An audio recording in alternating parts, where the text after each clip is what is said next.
What is up, everybody? How's it going? Welcome to Filling in the Gaps.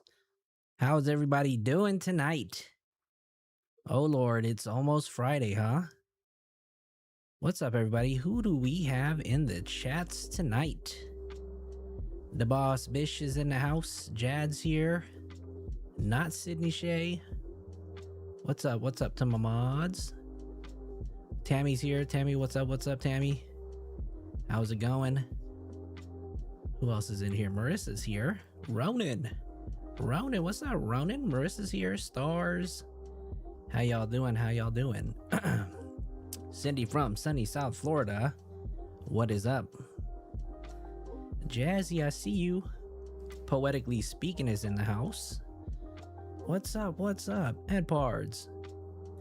Stephen Callie, your first live. Hey. Well, welcome. Yeah. Oops, I got a phone call. Uh-oh. Can't take no phone calls when we're on live, y'all. What? All right, Satire Wolf, I see you. What's going on? D Lucky, Dubs. Did I miss anybody? Who else is here? Oh, Lord. Ronan, the sun is down. Flojo is up. Let's get it started, y'all. M7666. Well, welcome. Anybody coming from Rabbit's channel, welcome. Fluffle family. Bean Baby, I see you. Hope is here. All right. What is going on, you guys? What a week it has been. There's just so much news going on and I can barely keep up. So first, we're just going to talk about what has been happening on the David side, right? And I'm going to be honest with you. This is probably the case that I'm most familiar with and up to date with because I've been busy at work, y'all. I've been busy. Actually, today I took my students on a field trip. We went to go visit a university. So then that way, when they're done with the program, they know what they're going to do after. So hopefully we can get our students enrolled into another nursing program once they finish the one that they're in now. But anyways, We got 30 seconds until this beat dies down. And then we'll jump right into it. But a lot has been happening in the past 24 hours. SF Investigates has been on a roll, you guys. You guys can see his tweet right over here. And he's had a lot to say. Stephen Callie, yes, I am a teacher. I am a nurse and a teacher. So the best of both worlds, I guess. All right, here we go, y'all. So SF Investigates has just kind of been, dropping these breadcrumbs, all over the place. And it seems like he is about to just start letting loose, right? We've seen last night, it was pretty late. I want to say this was, okay, so 6:35, right? He posted, at least Pacific time. He posted something, and this was pretty long, right? I'm sure many of you guys have already seen this already, but we're going to review it here because we haven't talked about it yet. And I want to talk about it with you guys. Let me just turn this off really quick. That's a lot of fun, but a lot of work too. Yep, absolutely. Yep. Shout out to all the nurses and teachers. All right, you guys, let's get into this, right? So SF Investigates posted a tweet last night. Are they still called tweets? Because this isn't Twitter anymore. Are they still called tweets? Let me know. What do you guys call them? Oh, shoot. M777. Welcome to the inner circle. Hey. Thank you so much. Thank you for becoming a member. All right, December 31st, 2024. Now, originally when he posted this, he put 2025. So I'm glad that he was able to fix it because that would have just changed everything, right? So on December 31st, 2024, at around 10 p.m., several people were at David's house. So mind you guys, this is New Year's Eve, and I don't know if I've heard anybody bring this up. This is New Year's Eve, you guys. December 31st, 2024 at around 10 p.m. So they're getting ready for the ball to drop, right? Several people were at David's house, although Celeste Rivas Hernandez is not clearly visible in any of the photos from that evening. We believe she was present. Now, I don't know if he's saying that we don't have any other photos that she's in, but he says, we believe, and who's we, right? We believe she was present. The iPhone she had previously had pictured, or she had previously been pictured with, appears to match the phone and case seen on the table, along with a Hello Kitty mug. Ooh. Another photo, which appears to have been taken by David, shows what are likely Celeste's fingers on a bottle. And it's not just any regular bottle, you guys. We'll take a look at those photos in a bit. The phone that is likely Celeste appears to be on the Wi-Fi settings screen and connected to the Wi-Fi network. Even though iPhones use a private Wi-Fi network or private Wi-Fi address feature, the address remains fixed for a specific network, meaning that it stays the same each time the device reconnects to the router. Sorry, you guys, I can't see right now. Hopefully, law enforcement investigators have reviewed the router logs to determine exactly when Celeste's phone and everyone else's phone were connected to the home's Wi-Fi network and compared that information against the statements each person provided about when they were at the house and who else was there. That's insinuating that everybody has testified, right? We don't know if Neo has said anything, and we really don't know if Asia's testified. And then we do see somebody else in that photo, right? So for example, if individuals in the photos, including these photos and many others, claim they did not see Celeste or were not at the house, yet the router logs show their phone was connected to the Wi-Fi, that would raise some serious questions. We cannot forget about Celeste or the justice she deserves. It has now been more than 5 months and no charges, I repeat, no charges have been filed. The last photo of Celeste is not from that night. It's from another time and meant to show her phone to compare with the phone on the table. So here, you guys, let me pull this photo up really quick.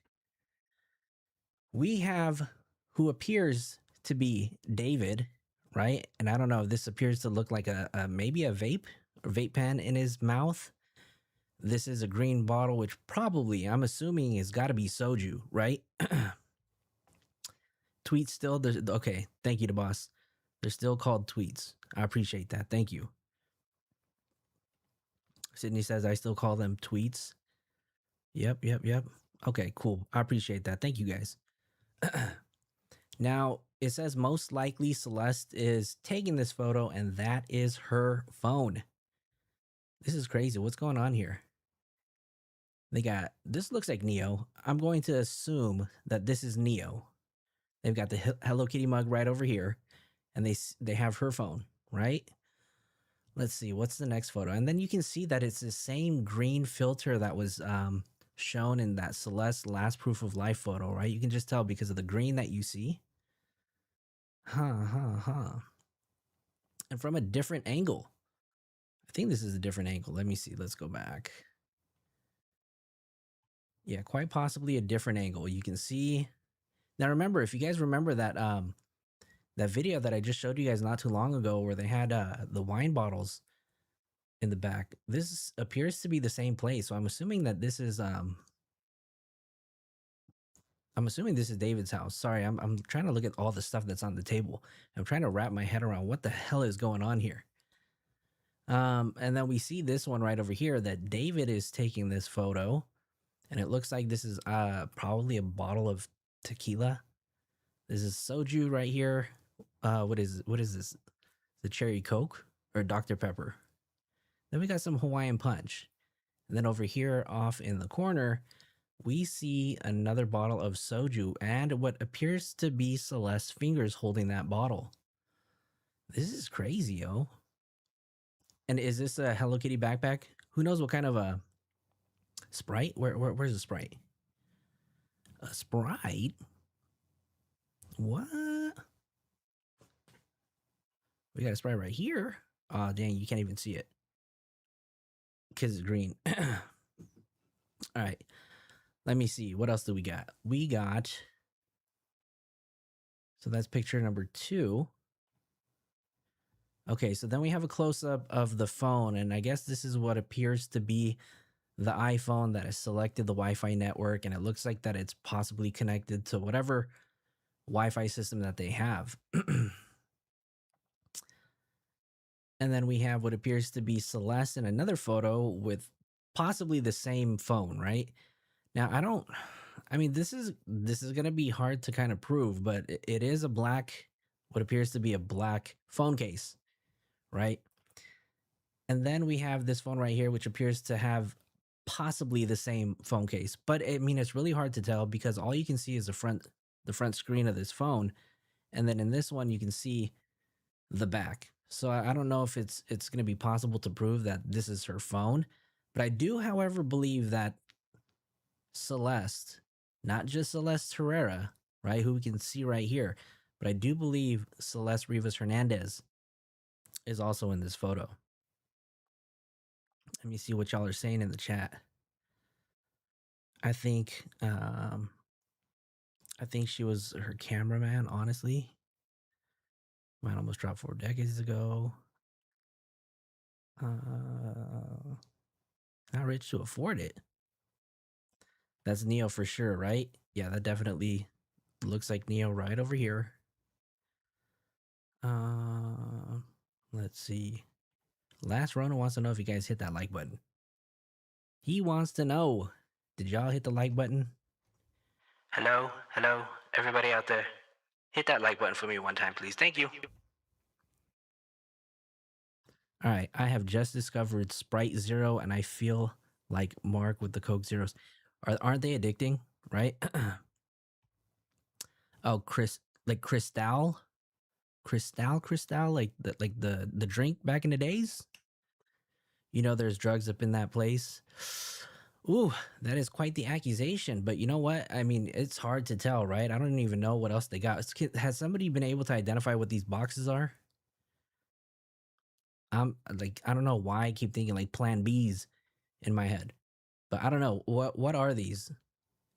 Anybody able to identify what these are? Because these are pretty weird. I mean, not just the boxes, but I just feel like, I don't know. Then there was another tweet because somebody responded and asked a question. So somebody here said Asia stating that she never knew the girl, but oh yeah, that's her friend's girlfriend, right? Let's see. If the other Celeste is there, Asia is likely there since she states that that's her best friend. I don't see her not going where she is, and David in the mix too. She knows more than she is letting on. Or, and this is the smallest possibility ever, she's clueless as F and has her head up her ass and paid attention to nothing. The biggest question is what the hell are they doing in this photo? It looks like a lot of underage drinking, smoking, drugs, and shit. Right? Is the person who isn't cooperating the older Celeste? I have seen her say I haven't seen her say anything about this besides that she's the other Celeste. And that is what you'll see on her bio, right? If you go to her Instagram. But isn't that her in the picture? She knows a lot more than she's presenting. And then SF Investigates proceeded to say that she was there. I just didn't use a picture that included her, but she was there that night. Y'all, what is going on? Who can tell me what is going on in this photo? Because I have absolutely no idea. Oh, Stephen Callie, thank you so much for your $9.99 super chat. The chat is on fire, right? And if you remember, the chat gets even crazier on the Discord, y'all. So y'all should join the Discord. But I'm curious, y'all, what do you guys think of this? Let me know if they are having the time of their lives for New Year's Eve. Because I'm not going to lie, you've got two underage people in this photo, right? Or at this party. You have Neo, who's probably 22 at the time. You have Celeste, who's Celeste Terrera, which is 22 at the time. And then you have Celeste Rivas, who's 13, I believe, in this photo. Right? And then you have David. And David should be, 19 in this photo? What kind of party are they hosting where underage people are drinking, let alone a 13-year-old? But also the bigger question is, does this prove that they knew who Celeste was? Right? Jazzy tell you right now, the Discord is amazing, right? We got a great pack. We definitely do. Empire says vultures. Yikes. Yikes. Tammy said SF said when she, SF said she was there. He just didn't include a picture of her. Yeah, that's right. That's right. Oh wow, heavy partying going on, right? Yep. Hope. Is that wadded up paper towels in the center? You know what? I don't know if it's paper towels or they look like shirts that may have came out of this backpack. I don't know. Unless it's like that stuffing, that paper stuffing that you put in the bags. I have no idea why. And has the internet been able to identify this backpack yet? This proves beyond a doubt that they have lied when they have said that they don't know her. I totally agree, y'all. I feel like this is the photo that he should have dropped a long time ago. I thought this was like a COVID test. But this looks like this might be one of those vape pens. I'm guessing. What is this? Is this tequila or... I don't really drink, y'all, so y'all gotta let me know. Is this tequila or is this Tito's vodka? There is two backpacks, right? I don't know. So we see this one right over here. Hold on, let me open these in a new tab. Maybe we can zoom in a little bit more. I feel like these are the only ones that we really need to see.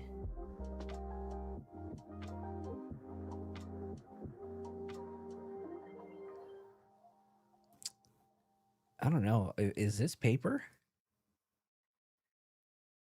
I don't know. What do you guys think this is? Looks like Tito's. Damn, y'all are all alcoholics, huh? Okay, alcoholics. Where are my alcoholics at? All right, that's one photo. Now let's take a look at it from over here. Now this for sure is Celeste Terrera. There is no doubt this is Celeste Terrera. All right, so they got... This looks like a Coke. Dr. Pepper? I know some of y'all said Dr. Pepper. We got a Tito's. We got some red cups. We got a phone right over here. And then we got the Hawaiian Punch. God, do these people even clean up? Star said I sent some things on Miss Herrera. Ooh. Okay. Oh, let me save this one really quick. All right. Well, let me show you some photos, you guys, real quick. But I just need to make sure that I save them. Bring them on.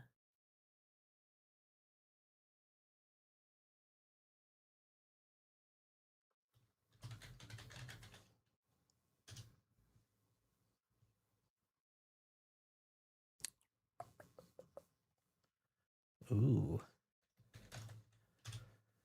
Okay. So, and then now I need to open them and share them with you guys. Sorry, y'all. We got a lot of stuff to share with you guys. Let's see.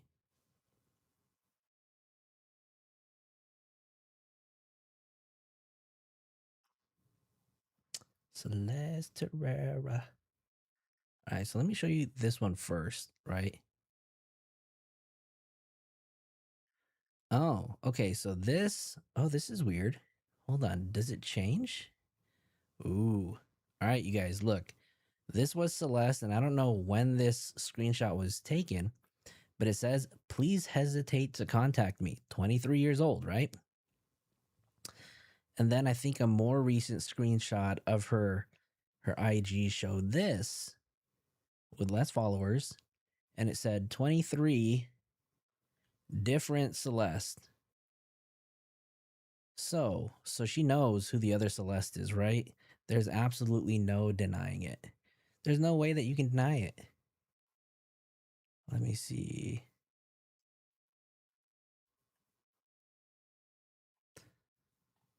Let me hold on. These are going to be good, you guys, because I have a question for you.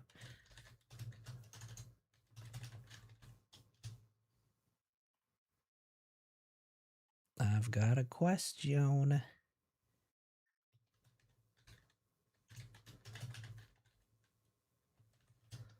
All right, y'all. Let me just show you guys these photos right over here, right?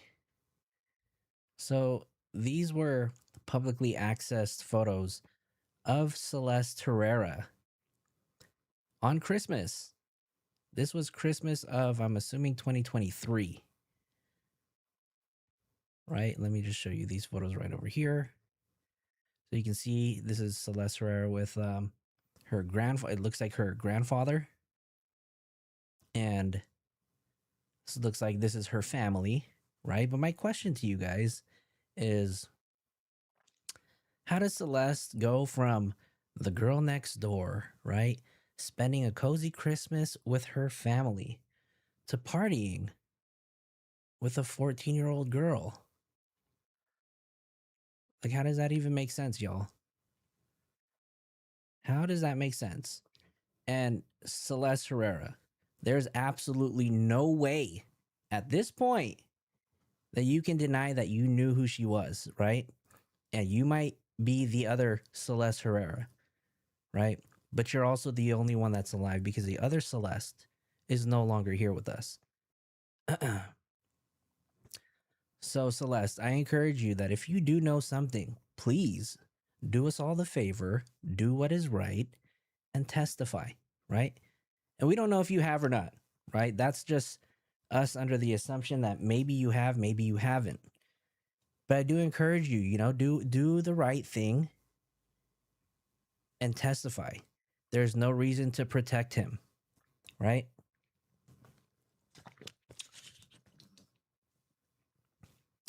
That's pretty much it for this tweet that I'll talk about. But I do want to address the next one, right? Because early this morning, SF went on a roll.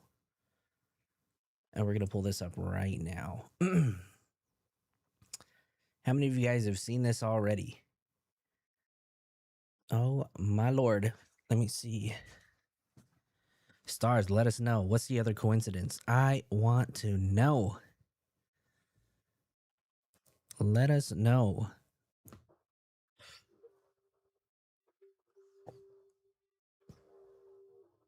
Asia had that Google form where people confess to real crimes? Oh, she did. Ramona, how's it going? I do remember that, Stars. What about it? What about it?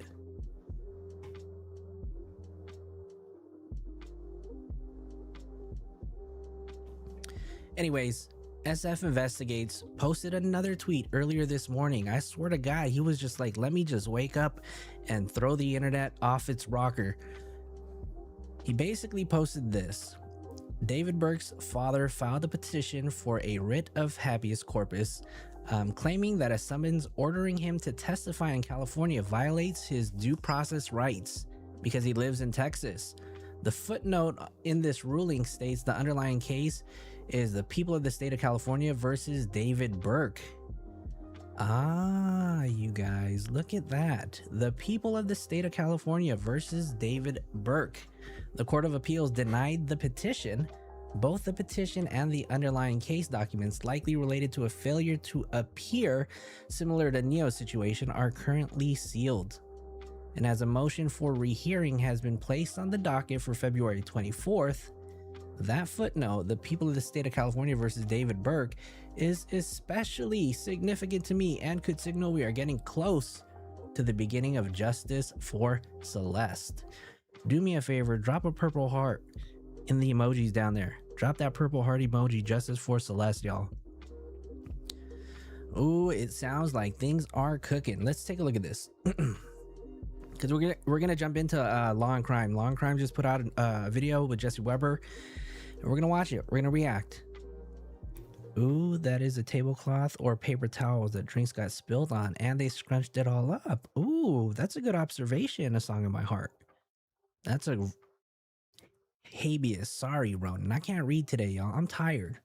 And the other day we just did an 8-hour stream, so I still haven't caught up with that. There you go. Look at all these purple hearts, y'all. Hey. Look at that. Look at all the David is way guilty. You had to throw the Cash in there in the middle.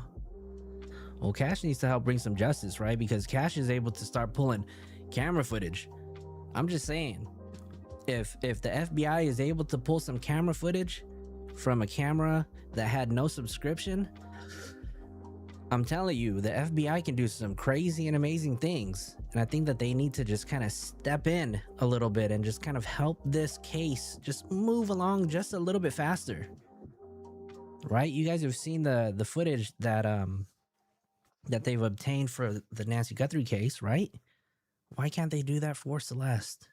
That's all I want to know. They can track down those jackets. They definitely should, right?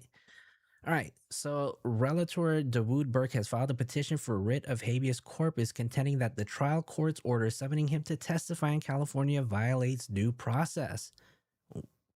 This is the part that got me. We deny the petition for writ of habeas corpus. We dismiss any pending motions as moot. I don't know what that means, but they don't want to testify. And I don't know if it's because maybe their testimony might incriminate their son. Oh, and I forgot to tell you guys, it's not just the dad, right? After this tweet went out, the good people of Reddit, they were able to identify that not only the son, not only the dad, right, but the son and his mother. So Colleen and what's his name, Caleb, they also have the same things filed. Oh my lord, what is going on, y'all? They are trying to get David's family to testify against him, and I'm curious if they're going to, right? So this was dismissed. It was denied. And let me see. The TMZ article I sent you states their alleged basis for why it violates due process. Well, let's go ahead and bring that up because we do have that right over here, right? Is this the same one? Hold on. Let me just make sure. Yep. So TMZ put out a statement, right? And let me read this. Where is it? Oh, this is the part that gets me right over here. Y'all see that? Right over there? Oh, it's this one. Right here. That shit makes me laugh. That makes me laugh. But it says, This looks like a big update in the David case. Prosecutors want to call the singer's mother, father, and brother to testify before the grand jury in California, but David's family isn't giving in without a fight. According to new legal documents obtained by TMZ, David's family is claiming a court order summoning them to testify in California violates their due process rights. So Dawood, Colleen, and Caleb Burke, who all live in Texas, claim that they were denied due process because they were given redacted versions of the affidavits used to support a lower Texas court's order summoning them to be witnesses in a California grand jury proceeding.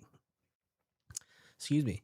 That's interesting because we know there's been a grand jury convened since at least November in the Celeste Rivas murder case, and multiple witnesses have already testified. Our sources have told us David is likely to be charged with Celeste's murder. Ooh, y'all, we got something cooking, y'all. David's family contends that because the affidavits were redacted, they had no info on why they would be considered material witnesses in the case, and they didn't have the opportunity to challenge the trial's court determination that they are, in fact, material witnesses. Ooh, Lord. Okay, let me see. Maybe we'll click on this and see if there's any update. It says the stalemate here won't last forever. The appeals court set a 10-day deadline for the trial court judge to answer. We know at least 2 witnesses have gone before the grand jury in the Rivas case. Robert Morganroth, who is the day-to-day manager for D4vd and the president of David's touring company, and Aneo Langston, who's a popular streamer who was friends with David. Whew. Lord, oh Lord. All right, let's click on this. Let's see if they got anything. No, we're gonna wait. Come on now. Anyways, what are you guys' thoughts? Ash said if they refuse to testify, wouldn't they be held in contempt? Yeah. And then if they plead the 5th, then maybe charges could be brought against them. I don't know. I think they're gonna be forced to, right? Yep, 16. Fucking sad as fuck. He's about to have a criminal record. Ooh. Ronan. Take it easy, Ronan. Take it easy. Oh my lord. You're going in on him. Let's see. 10 days, Flojo. You're gonna stake out the courthouse like the lady from TMZ. I don't know. We might have to. We might have to, y'all. If things get cooking, we might have to. Time is overdue. And you know what? People have been saying that we are right around the corner from things to happen, right? So if they're going to put a 10-day delay on this and give the judge time to respond, I'm not sure if we're going to get our rumored arrest by Valentine's Day. Valentine's Day is actually on what's it called? On Saturday, right? So that leaves us with 2 days. And are they going to make an arrest on Saturday? Don't forget, you guys, tomorrow is Friday the 13th, right? Some people love that date, and for some people, it's bad luck. So, I don't know. Oh, okay, hold on. They're back. Let's see what they have to say. Oh, but certain that he is going to be indicted by a Los Angeles County grand jury for the presumed murder of Celeste Rivas. This is a grand jury that has been convened since just over a month, at least, about a month ago. Hot dog. Right. And that initially, what we had heard is that this was an investigative grand jury, that they were just subpoenaing different people to get testimony, hoping to help police with their investigation. That was based on a newspaper report. Right. And what we have now been told, no, this is a grand jury looking to indict someone for the murder of Celeste Rivas. And we know who the someone is. And that someone. David is squarely in the crosshairs of the person who is going to be prosecuting the case. Her name is Beth Silverman. The sniper. She is, you know, there's a lawyer in town named Marty Singer. We always call him the legal pit bull. She is every bit the DA's version every bit of that. the legal pit bull. Yes. And she has been, as a matter of fact, Alexa, come over here for a second. We know that she's been some of the people that she's been grilling. Coming over. And they're all. We are gonna set up a hot dog stand. Yeah. We're gonna do it. Alexa has been down at the grand jury room for a couple of weeks now. Ooh, happy birthday, and they're baby in girl. a recess right now for the holiday. But you saw Uh-oh. the manager. of Kelly, it's David, been the bad luck for day-to-day your husband? manager, going in and out. And when he came out and talked to his lawyer, he made it clear that Beth Silverman was rabid about this case. Yeah, Robert. I'm not gonna lie, that would be the awesome birthday gift for myself.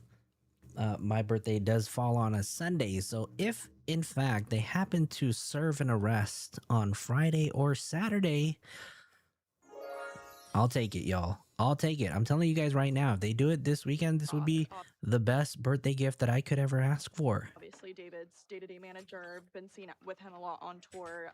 He kind of poked at that. He told Beth that he really didn't feel like it was his Well, responsibility. she said, why didn't you call the cops? She said this to him when he was testifying. Why didn't you call the cops? Yeah, and he explains that Beth was very Oh pushy shoot, no way, on Ronan. getting that answer. Happy out of early Robert. birthday. But he said it wasn't his responsibility. Not his responsibility, you guys. I mean, what responsibilities did he have then, right? If it wasn't his responsibility to report that Celeste was underage or even send her home, then, you know, what was he doing? What else was he doing? Was he participating? And that he just wanted to continue. And with the again, tour. we don't know what. Hey, shout out to Miss Dizzle for your $2 super chat. Straight to prison, David. Allegedly. He had said, but Right. it's Or something he clearly said. a crime because you call the Right. cops when Well, there's a crime. Chloe said, ain't no arrest happening if we're still waiting to find out if his family has to testify at the grand jury. They have their own, or they have their reconsideration hearing on the 24th. That's what I was saying. Yeah, so I don't know. We might not get an arrest anytime soon, but type of one in the chat if you know, wishful thinking doesn't help, right? Right. So he believes there was a crime. It ain't gonna hurt. Thing that Morgenroth apparently knew because he acknowledges it's not my responsibility. How many of you guys think that if they go and testify that they're going to plead the fifth? That's the part that makes me nervous, you guys. What if they plead the fifth? All three of y'all plead the fifth, right? Something he knew that triggered Beth Silverman into saying, well, why didn't you call the cops? So it had to be something involving a crime. What's Now, up, we DJ? See no know evil. How's it that going? Her body was found in his Early to the Tesla, party, y'all. in a bizarre set of circumstances where in the spring, he made this mysterious trip, David did, to Santa Barbara and spent a couple of hours in the middle of the night. Right. And then came back. And then came back. And keep in mind, and of course, the car was found very close to the home. Nebby, what's going on? I mean, everything from day one. Renting from the lease was under the name 666. I don't know if he's an attorney, but I do know that he is a litigation consultant. I don't know. Chloe is our legal analyst in the chat, so maybe you can help us out. Chloe, what's the difference between an attorney and a litigation consultant? of the co-manager who was in Morgenroth's company. Right. So it's all kind of aligning. It's all around David. I mean, as they say, like it's closing in. The walls. If you're David, you've got to feel. Hope is asking who? The parents? The parents can't plead the fifth to protect their son, can they? Chloe said, well, they can invoke their fifth if their answers implicate them in a crime. Yikes. So they're probably going to have legal representation, right? Right. Just like Neo did. Like the walls are closing on you because the people that they've brought before this grand jury plus Bean Baby, thank you so much for your $3 super sticker. Already, that lines up around him. And grand juries, The old adage is you can indict a ham sandwich. That's They right. are going to listen to what the prosecutors. They're present really as trying to evidence. indict a ham And even if it sandwich. started in some investigatory I don't think fashion. it didn't. It probably didn't, It but did. this can morph into something they're going to hand out an indictment. That's what grand juries typically do. You can go on this fishing expedition and investigate, but typically their job is Ooh. we've confirmed this now. Yeah. Multiple sources. It was Holy never Lord. An investigative grand Wait, jury. hold on. Totally I understand. So gotta now pause their this real job- quick. We just got a $50 donation on the Cash App. Thank you so much, the boss bitch. I appreciate that. Wow. That was really kind and generous of you for that $50 donation. Oh, and then we also got a $20 donation on Cash App. Bean Baby said, thank you so much. Oh, Wow, $20. Okay, $20 donation for the birthday. I appreciate you, Bean Baby. Thank you so much, and thank you for your $3.99 super sticker. Y'all are supporting tonight, huh? Y'all are crazy. Job is to take what evidence is presented to them, even with witnesses who may be combative, and hand down an indictment. Whether that is murder or something else, we don't know that. Murder, yet. y'all, Degree of murder. We do know this. The cops have said, sources within the police department have told us they Breacher, are what's treating up? this as a murder, as is the DA. So they are looking at this as a murder, and they are looking at David as their primary So suspect. once this grand jury, Yikes. look, they may not even need to come back. We don't know. They could do it much earlier. There's a hearing, I believe, scheduled for February. Thank you to Right, Boss and Bish. then- I appreciate that. Thank you so I much. don't think they're going to rush But they things. could, But well, that's the thing. It's just so unclear. They've taken it very carefully this far. There's They some- don't want to botch it at the 5-yard line. there's something I know. I don't think that February witness is essential based on, I can't say what I know, but I don't think that witness is essential. So they may Then why say it? Based on what I know, right? I don't think this witness is essential. But I mean, now they want the family to come in, right? So does that change anything? wait until then, but they may not. I mean, they could come in at whatever point. And They could. Why not belt and suspenders? They've been so careful and they've taken so much heat for being so slow and deliberate about this process. I wonder whether they will go through all of the motions. I don't know. You have more now sense. he is not the only suspect. There are people they believe helped him. Right. And In particular, the Yikes. night he went to Santa Barbara. right. And based on what I've been told, I think there's going to be at least one other person who's going to be indicted for this. Oh my God, you guys, who is that second person? Who do you guys really think that is? Because now that the dad is refusing to testify, I don't know. Could it be somebody else? Hello. All right, so we're gonna skip through the I'm Melanie. commentary. We don't need to watch that, but we're gonna go ahead and jump over to Law and Crime. So if you guys have seen this already, sorry y'all. We're gonna watch it. We're gonna react to it. But I need y'all to participate in the chat though. Keep that conversation going in the chat, y'all. Who's been looking into the Celeste Hernandez David case, this investigation, just posted two major updates about this. One, apparently new photos that may show Celeste with David at a key moment. And two, new legal paperwork that may prove there is in fact a criminal case against the singer and that his father may be being compelled to testify. So much to get into. Welcome to Sidebar, presented by Law and Crime. I'm Jesse Weber. I want to thank you for being with us. All right, before we go any further, I gotta tell you about today's sponsor, Proof Wallets. I started hearing about Proof Wallets. No. This is the best Hold on, wallet I've y'all. ever had. This is weird, okay? This is a big development now in the David case that we have been following. Remember, this is the case where 14-year-old Celeste Hernandez Eileen, how's it going? was Welcome. allegedly found in the trunk of a Tesla out in LA in September 8th. We believe that that Tesla was registered to singer David. Okay, there have been no arrests. There have been no charges. There have been reports that a grand jury is hearing evidence in this case. And then all of a sudden, we get these new messages, these new posts by Steve Fisher. Steve Fisher, somebody we've had on the show before. Steve is the private investigator who was hired by the owner of the property where David had apparently been staying. And this property is near where the Tesla was found, reportedly. And Steve has been all involved in this. He's been on the ground there. So he posted two things I have to talk about. One is he posted something regarding these new photos. I don't think we've ever seen them before. Allegedly of Celeste, allegedly of David, key. And then he posted these legal filings that would suggest, A, there is in fact a criminal case against David Anthony Burke, real name for David, and B, is his father being compelled to testify against him. Wow. Okay. Let's take it step by step. I'm not doing it alone. I want to bring in legendary former homicide detective, Phil Waters. Phil, thank you so much for taking the time to talk about this. As we're breaking it down kind of in real time, I have to first start with this post by Steve. I'm going to read it verbatim. We'll talk about it. On December 31st, 2024, at around 10 p.m., several people were at David's house. Although Celeste Hernandez is not clearly visible in any of the photos from that evening, we believe she was present. The iPhone she had previously been pictured with appears to match the phone and case seen on the table, along with a Hello Kitty mug. Another photo, which appears to have been taken by David, shows what are likely Celeste's fingers on a bottle. The phone that is likely Celeste appears to be on the Wi-Fi settings screen and connected to the Wi-Fi network. Even though iPhones use a private Wi-Fi address feature, the address remains fixed for a specific network, meaning it stays the same each time that device reconnects to that router. Hopefully, law enforcement investigators have reviewed the router logs to determine exactly when Celeste's phone and everyone else's phones were connected to the home's Wi-Fi network and compared that information against the statements each person provided about when they were at the house and who else was there, including Celeste.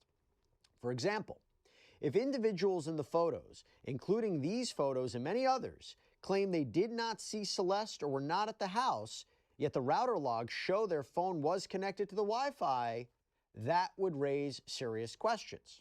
We cannot forget about Celeste or the justice she deserves. It has now been more than 5 months and no charges have been filed. The last photo of Celeste is not from that night, it's from another time and meant to show her phone to compare with the phone on the table. Hashtag Celeste Rivas Hernandez, hashtag David. When you look at these photos, there's one, it appears to be David, and then I think this looks like Neil Langston. I could be wrong. Neil Langston is somebody who is, we reported was arrested out in Montana. Oh, that's him. Was arrested out That in is warrant him. for failing to appear as a witness. Apparently was brought back to Los Hey, guys, Angeles, Oops. and Sorry, there's y'all. photographs of TMZ, videos of him entering a Los Angeles courtroom. So we believe it is likely he testified in the grand jury, although he apparently didn't testify for a long time. There is another photo. It says David taking photo where it could, again, it's hard to tell. Right, if Ronan? that It is person Neo. is Come on now. Celeste. It might be someone else. It might be this person, Asia, who he's talked about. There's another photo of a phone, and then there's another photo of potentially Celeste. And then there's another photo, I think, just of Celeste herself. Okay, let's break this down. First of all, Phil, this is significant, I would say, because I believe Oh, Steve y'all had heard said that? the last known photo they have of Celeste is January 2025. What's up, Wit? But what are you taking away from what he's suggesting, and what are you taking away from these photos? Well, thanks for having me, Jesse. It's an interesting case. And presumably they're coming from some sort of social media, and they may have been posted by her. Or someone's phone. He might have had or by access David to or somebody's phone. somebody else, right? Right. They're out there. And I think Well, we know that those photos did not come from a phone. They were, in fact, taken from that same camera that SF Investigates got a hold of and pulled photos from that memory card, right? So we do know that. I'm sure what law enforcement is doing is they're using these photos to develop a timeline. That's important. And whether or not she's in these pictures or not. Now, are the ages, we know Celeste is a juvenile. So are the ages of these other people seen in these videos, are they adults? Are they 18 years or older? So my point here is that if she was there, if Celeste was there in this gathering, it may have been purposeful to not have her in photographs because of her age. So when people are involved in this kind of a thing, David, these folks having all these people around. DJ See No Evil, you want to get a DoorDash order in?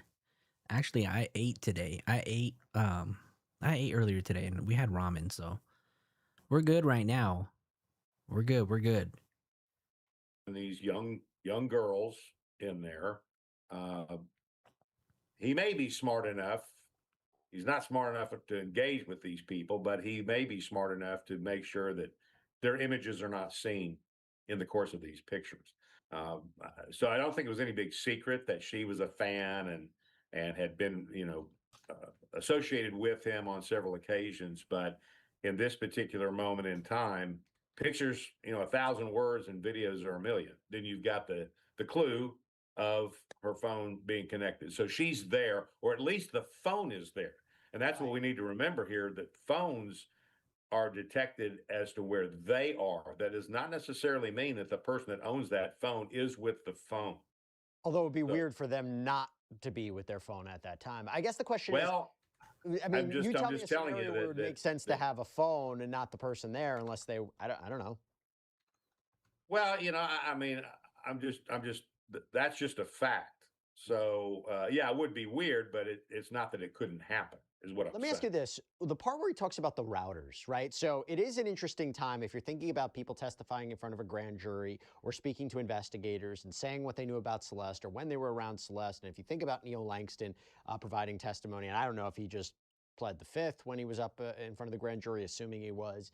But talk to me about, is it possible to track the router information to see which phone was connecting at what point, and would suggest those people were there at that time? Is that DJ, something you, you've you done a in the fool, past, that man. routers can provide information and it's easily discoverable, you're easily funny, found, that bro. information? Oh, sure. Anything that digitally connected like that can be forensically analyzed. And in fact, we had a lab that did just those very things. So, and then you get, of course, you're getting with the provider, whoever's providing the interweb connection and that The kind of interweb. thing. So, yes. Ramona said, I'm wondering if they are going to question Celeste's parents as well. You're talking about Celeste Rivas or Celeste Terrera? That's a great question, right? Who else are they going to question?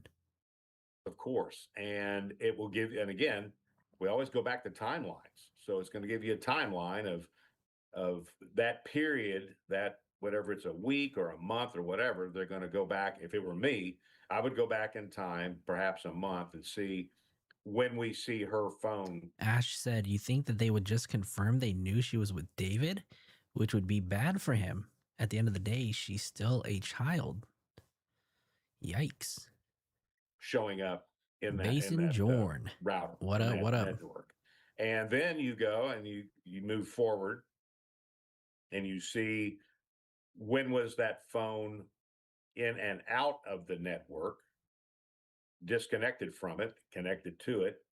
And then you want to see the concluding part of it is, now, why would they do that, Soul? That the phone was connected to the network. Soul. And given the time and day that she was found, then that starts to close the gap on perhaps when whatever happened. It's your favorite Basin.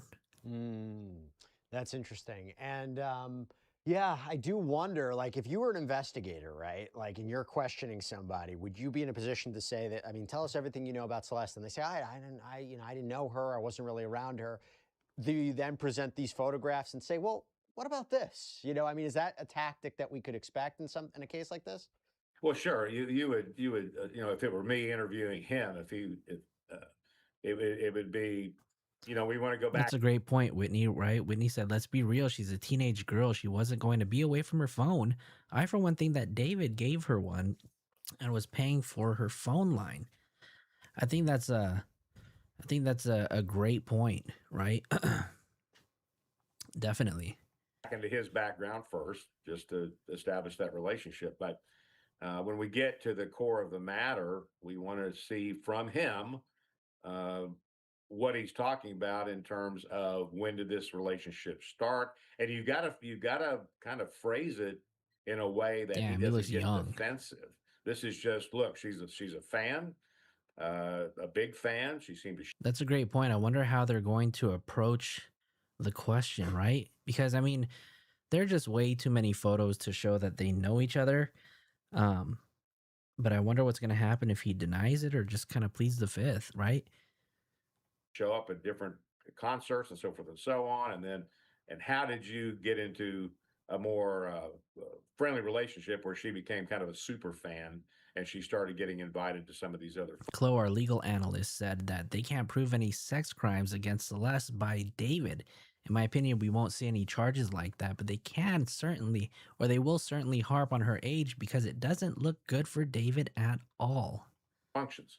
And see if he'll tell you that, and you just kind of want to walk your way up to the point where if he's denying things that you do have digital evidence showing, then of course you would show that to him and say, look, well, if you're saying this, then how does this occur? And can you explain why she's in this picture with you at this time at your house? Whatever those pictures might reveal. So sure, it would be a series of questions to get him to relax and of course be able to share those things. And and he may, in a way. Isn't this a photo of his brother Caleb I don't know why they still continue to show this photo. This is not David. I don't know. It doesn't look like David to me. Hey, I've had this happen where you're talking about the incident itself, and the suspect is actually describing what happened, and they're walking you right up to it, but they're not going to make an admission as to, yeah, this is when I ended their life. But they may be giving you everything that happened up to that point. Right. And making and trying to play it off as something that, yeah, we were doing this and that, blah, blah, blah. So I've had that happen with suspects. And but when they're telling you everything but that moment, that's pretty powerful stuff. And a couple of things here. Look, we're getting this from Steve. We're getting it from his account. I have no reason to not believe that these photos are illegitimate, if they're not real. They don't depict what they seem to show. But just to, again, I'm just giving a caveat about where it's coming from. We haven't been able to, it's not like the police released these. But look, they appear to show. What do we have here? We have soju, we have Dr. Pepper Coke, we have Tito's vodka, red cups, right? They're ready to party. We have the Good Day soju, right? Where are all my soju drinkers at? How many of y'all get down with soju? And then we got the Hawaiian Punch. Why would they have Hawaiian Punch? Hawaiian Punch and vodka? I don't know. It doesn't seem like a good mix. And I'm not going to lie, y'all. If this is how they're celebrating their New Year's Eve, it's kind of boring, y'all. Drinking happening, a party of some sort. I can see when you look at the photos that he might believe these are Celeste's hands around a liquor bottle of some kind. I want to couple this now with what else Steve Fisher posted. And I think that this one is arguably the more important one. So one of the things we couldn't officially confirm, law enforcement wouldn't officially confirm this. Soju? Soul said soju is made by my people, the Koreans. So basically, if you've been to Korean barbecue, right, and you're drinking there, you probably had a height, or you had some of that alcohol from the green bottle. That's that soju. So it's kind of like I don't know. I mean, I'm not gonna say it's like sake because that's Japanese, but it's basically it's made from rice, right? I think it's a rice liquor, if I'm not mistaken. And maybe Soul, you can tell us a little bit more. Obviously, is whether in fact there is a criminal case being mounted against David. There's been reporting that he's a suspect. There's been reporting that a grand jury is hearing evidence. Law enforcement's not going to confirm that. They're not going to do that. It's obvious. They want to. I mean, soju. I mean, it depends, right? I mean, if you go to Korean barbecue and you've had soju, they come in like so many different flavors. And if you ask me what my favorite one is, it's got to be the yogurt. So it's like a cheaper vodka, says Soul.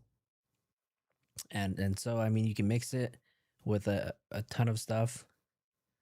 Compromise investigation. But you just normally you just drink it straight. David Burke, again, so this is David. David Burke's father filed a petition for a writ of habeas corpus, claiming that a summons ordering him to testify in California violates his due process rights. He lives in Texas. The footnote in the ruling states, the underlying case is the people of the state of California v. David Burke. The Court of Appeals denied the petition.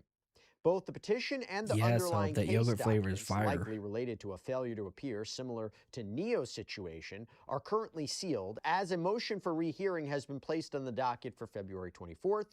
That footnote, the people of the state of California v. David Burke, is especially significant to me and could signal we are getting close to the beginning of justice for Celeste. Now, before I read you what this petition states, and there was only one page of this that was posted by Steve, and again, he must have gone through the court records to get this.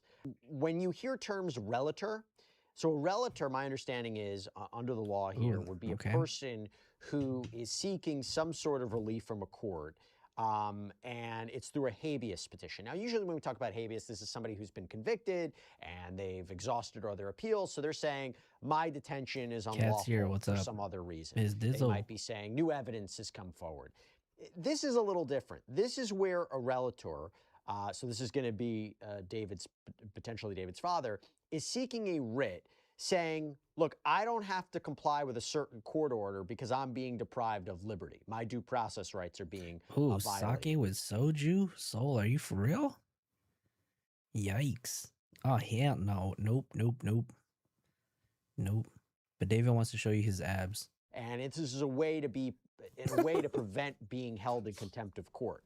So my understanding is, I looked this up under Texas law, that the relator, so here the defendant, here David's father, has the burden to show that a contempt order is invalid and that his rights would be violated, that he'd be deprived of liberty without due process of law.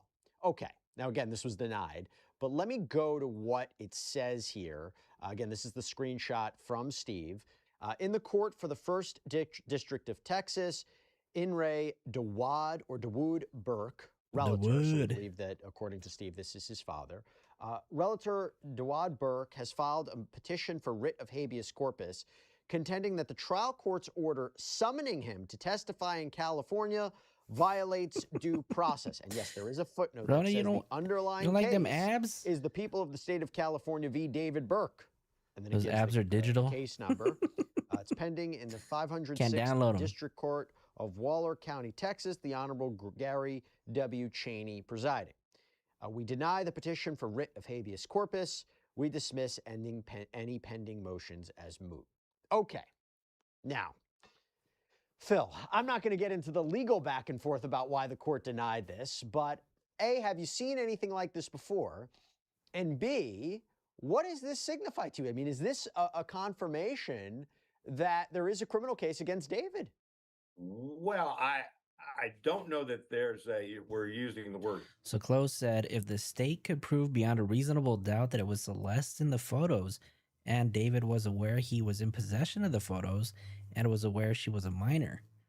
Yeah. You guys think, Chloe, I'm curious, why at this point, 5 months later, why haven't they at least brought him in for questioning? I mean, is it just not something that they do, right? They are looking at him as a potential suspect, but why not bring him in early and question him? That's the part that trips me out. Case here, there is without a doubt a criminal investigation taking place. Personal aid, does this document prove David is back in Texas? Well, I don't think any of the documents state him, right? I mean, they are saying that it's a case against the state of California and David, but if I'm not mistaken, the rumor is that he's out here in LA. And I know in Texas, I have taken those grand jury subpoenas and served them. And the person was reluctant to come in on their own power and just responding to the summons itself, the subpoena itself. And I have placed them in custody and brought them in essence, to the grand jury, put them in jail, and then they appeared before the grand jury. So I'm just... Take care, Ronan. And then I have reworked capital murder cases where a writ of habeas corpus was filed by the convicted party, which is, habeas corpus, see the body. And that was a person who was convicted, just as you stated. Now, this is a very odd way of trying to fight the grand jury subpoena and claiming that there's no due process. Well, if he's not part of the investigation, I don't understand his due process reasoning here. I don't know who's advising him about that. I would think there would be another way to file restraining order of some kind. Well, I imagine he feels like, I'm not going to show up, and he feels he's going to be held in contempt of court, and he's like, this is violating my rights. I just don't know what that argument would be. I mean, if you're compelled to testify, he can plead the fifth. Well, of course he can. They can plead the fifth, right? You don't know. I mean, this is I've never seen something like this happen. And now I've been signed off by a judge in Waller County. I mean, that's right. David is guilty, right? In my opinion, David was likely contacted by the police and didn't want to show without a lawyer, and they had to build the case without his cooperation. And it was later mentioned, hey, I know y'all, what's going on? Later mentioned, because it was first reported that he was being cooperative. And then later on, NBC came out with a report that said that he has not been cooperative since the beginning. So that's a great point. That That's right next door to where I am, and I used to work up there for a short time. So I just this is bizarre to me. Obviously he's getting some legal guidance somewhere, but the bottom line here is he's going to be compelled to go to the grand jury. And Okay, so if David is not in Texas and there's a possibility he might even be in LA, where do you guys think he is? Is it possible? Sorry, I just seen a notification that said there's a live chase going on with a gang member on surface streets in San Fernando Valley with a rifle. Yikes. B. Benwell, work was good. Work was good. Took my students on a field trip today, so the PR team versus the legal team. That's a great point, right? Definitely well, I feel like the PR team and the legal team are working in cahoots. So, I mean, I feel like they went the PR okay, hold on. The PR team went on a rampage late September, early October, from like September 28th, 29th, and the 1st. Like they were just dropping videos, right? And I feel like they were all coming out and they were going against Celeste. testified. And just as you stated, Hold on, Whitney had a question. Okay, Flo, you're in medical. If someone shows up at a hospital and they are law enforcement, can you legally tell them yes or no? Or would it violate HIPAA? You know what? I'm going to answer that with a question or with a video, right? Because there's a video out there of a nurse who was arrested for denying the cops entry or access to a patient because it was violating HIPAA. And that nurse was arrested, but later on released. And I think that's a good video to watch. And I don't know if you guys remember this. But yeah, that was pretty crazy. So the answer is no. They don't have to allow the police in. he can walk in there and just claim the fifth, and and be done with it. But Well, David is guilty. We don't know, right? We have no idea if that female witness who was uncooperative, if they ended up testifying after all, because we haven't heard any arrests. So I'm really curious who it could have been, and what were the end results after that that rumor came out that there was a body attachment that was added for that uncooperative witness. don't think it serves whatever the investigation is with involving his son. I don't think it serves him well. Ooh. For the father to do this. It just kind of adds another cloud over the investigation, at least of what we know about it at this point. So I find it very odd that he's just being very resistant to appearing before the grand jury. Well, let's break this down for a second. So first of all, from a point of law, the grand jury, just like a jury in a trial, is not allowed to use someone invoking the fifth against the criminal defendant. That wouldn't be right. But it does add a layer to this, and it does make me wonder, why do they want him? Assuming this is true, that they want him to testify in front of a grand jury, why have the father testify? Do you think it's about, what did you know about your son's relationship or alleged relationship with Celeste? His whereabouts, what he's been up to, what was his reaction when the news came out that Celeste's body was found in your son's car? I mean, to have the father be compelled to testify. I mean, that's a good point too, Soul, right? Yeah, the police don't really give a damn about HIPAA in that scenario. And plus, law enforcement isn't they aren't mandated under HIPAA laws. So they don't really care about that. Have you to have the family member, unless they were somehow involved, I find that interesting, right? Well, we don't know, but we don't know. And obviously the grand jury is conducting their own investigation here. And what does this tell us? There's something in what they're looking at that has compelled them to issue a subpoena to the father. They want to talk to him. Now, what does that mean? It could be a variety of things. Has his father been in the presence of Celeste? Has he been around him in an affair around him and her in some sort of nefarious way that would implicate other things about his son?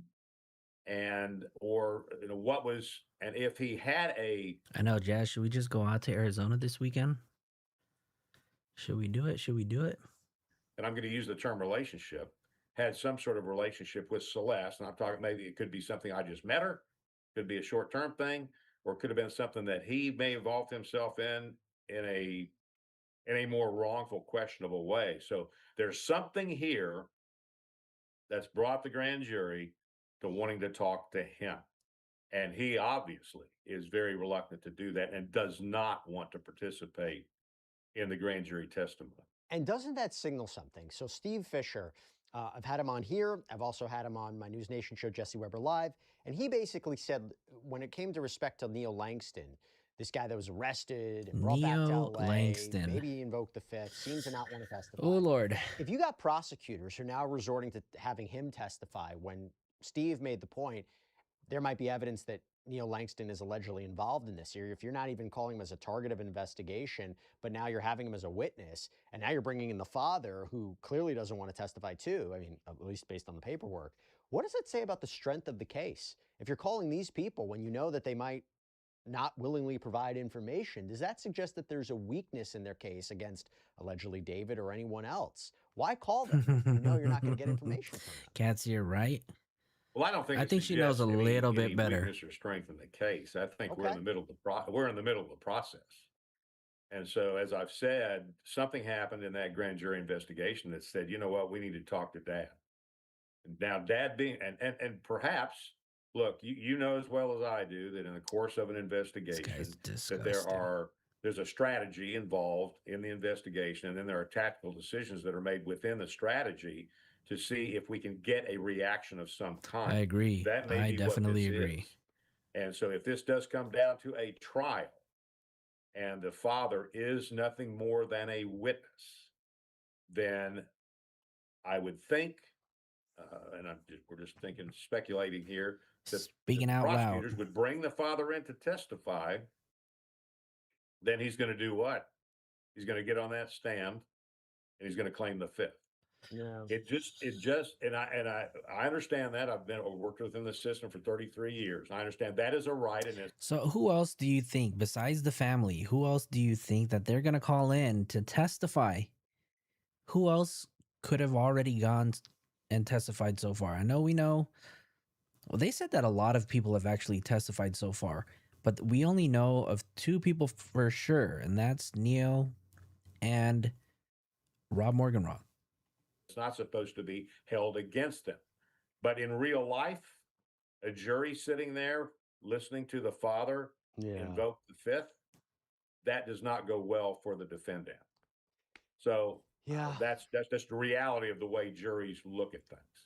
So it's an interesting term. Well, I don't know. I mean, I would assume, right? I wonder why the DA would want testimony from David's parents other than if they had evidence he called his parents right after Celeste passed. Well, I think what they want to do is get the family members on record admitting that they knew who Celeste was. And I'm sure that they have enough evidence to show that the family indeed knew who Celeste was, lock in their testimony. So then when this all goes to trial and they take the stand, they can't change their story, right? I think that they're going to be like key witnesses. I mean, think about it. The parents, right? Dawood, Colleen, the brother, Caleb, and their little sister, they went everywhere that David went, right?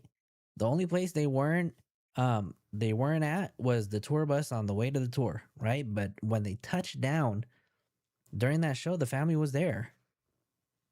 So I think what they want to do is just lock in, get their testimony, and get their statements and their admission that the family knew who Celeste was. Now, you can't deny it, right? There's photos of the mom, the sister, Caleb, and who appears to be Celeste on the balcony at the Fonda, you guys. Don't forget about that. In this overall investigation, but I don't think it shows any strength or weakness. I think that it shows that they are doing their due diligence and they're tracking down every lead that they've got in the course of the grand jury investigation. Look, again, we are breaking this down in real time. I mean, we just got this like 5 minutes ago, so we're trying to make sense of it, but we wanted to get it out as soon as possible. If we get more information, we'll make sure to do another sidebar on it. But Phil Waters, thank you so much for taking the time to jump in on this. It's another piece of this puzzle, but hopefully we can figure it all out soon. Thank you so much, sir. You bet. Thank you, Jesse. And that's all we have for you right now here on. And that was Sidebar. That was Jesse Weber's recent updates regarding the tweets that SF Investigates put out. But yeah, this was a story that really opened up and came out really quick. I want to say this was in a matter of minutes. But that's crazy. So you can see here, this is for the mom. This is for Dawood. And where's the other one at? They didn't even show the one with the brother. Ooh, David's dad when he has to actually be a Christian. Yikes. All right, y'all. Moving on to the next story. Dear Lord. Okay, here, hold on. Before we do that, let me show you guys this video right over here. That video, because this was a video that we were talking about earlier regarding like the nurse and whatnot. So this is nurse versus cop. was released by the nurse who says she was detained by police at the hospital where she works. The woman, who also happens to be a former Olympic athlete, says it was an unlawful arrest and that she wants the public to see what happened so it doesn't happen again. Sir, I had Screams and pleas inside a hospital burn unit.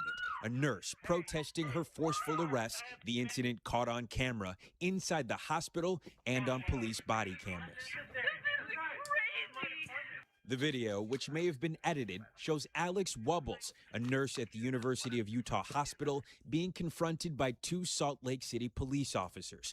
Wubbles says Detective Jeff Payne demanded a blood sample from a truck driver involved in a fiery crash by another car fleeing police in late July. The truck driver was severely burned and unconscious. This is something that you guys agreed to with this hospital. Wubbles says she refused the request, citing the hospital's policy that blood can't be taken without consent from the patient, a warrant, or if the patient is under arrest, which he was not. That's when Detective Payne takes action. Okay. No, we're done. We're done. You're under arrest. We're going. We're done. Yikes. That has got to be one of the scariest and the worst things that ever happened to a nurse, right? To be at work and to defend your oath, which is to protect your patients, and then to be dragged out of the hospital.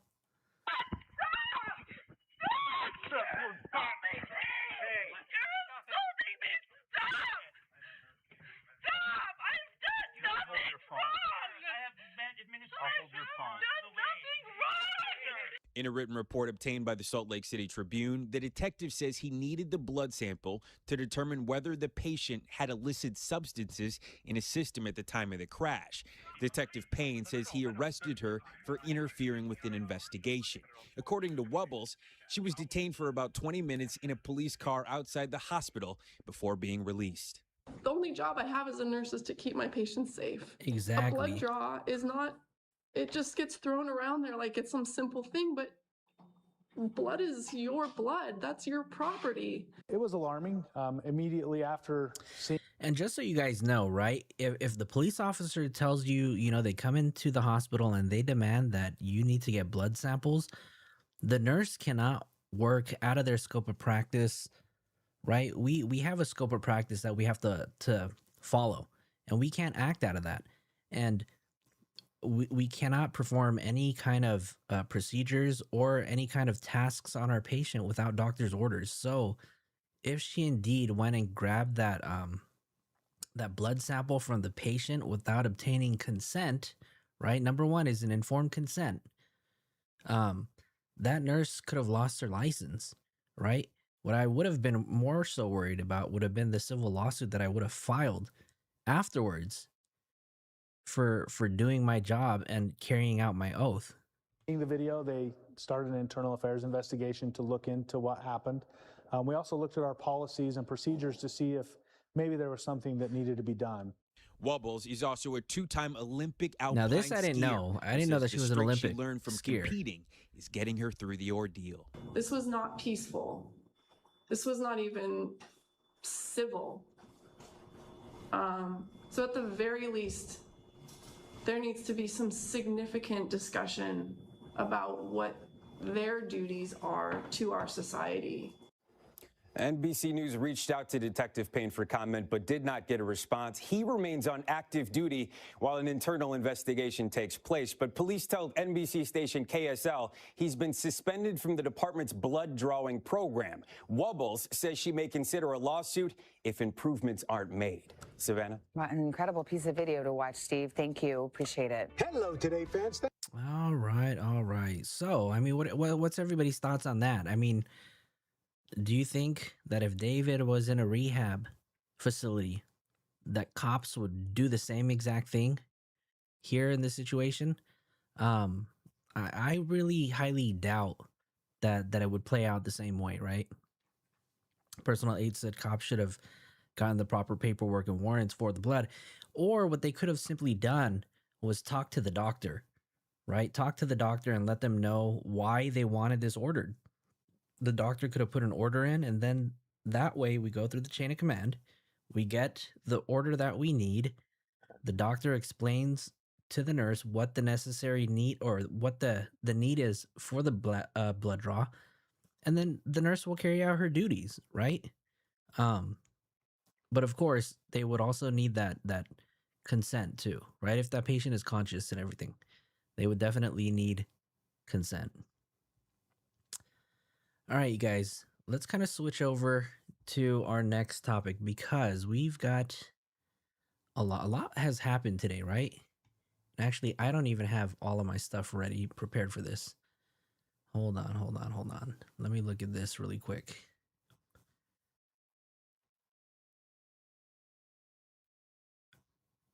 Anybody know where this car chase is going on at? I think I hear the helicopters out here. Oh, they're in Sylmar. This car chase is pretty crazy, y'all. How many of you guys in the chat are into car chases?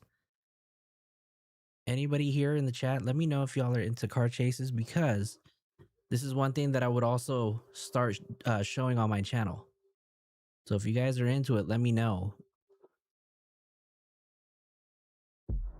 Type a 1 in the chat if you guys are down with the car chases. I think this one is really good. I know, Jad. I know you are.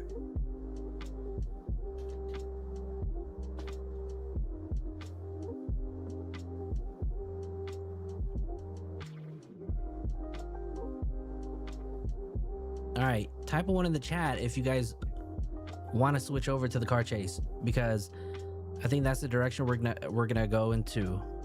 I lived in LA for 7 years and had multiple high-speed chases drive past you. Yeah, those are crazy. All right, y'all, I think that's what we're gonna do really quick, and then we're gonna jump into the Nancy Guthrie case. So here you guys go. Mont Avenue off of Astoria.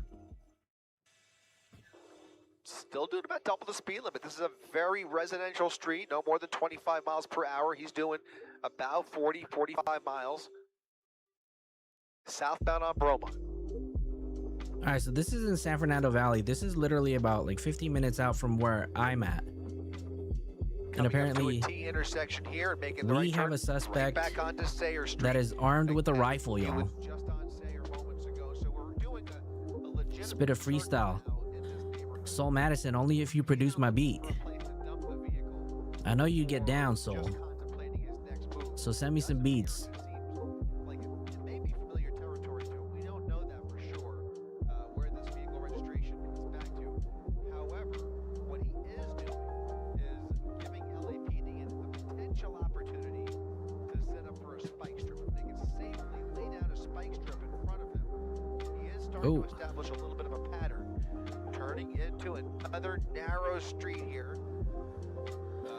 Really, all right, y'all, what do we got? He's going down an alley. Felipe Avenue, back towards Sayre Street. He's in the back alley of a group of homes just off of Borden Avenue. So you wild, picking dude. up a lot of dust and really showing a desperation here to flee these pursuing officers.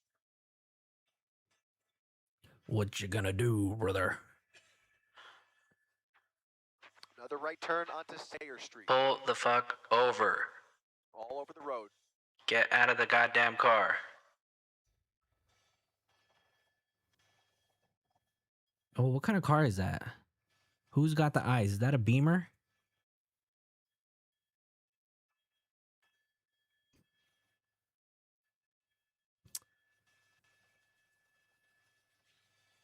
That was awful to watch.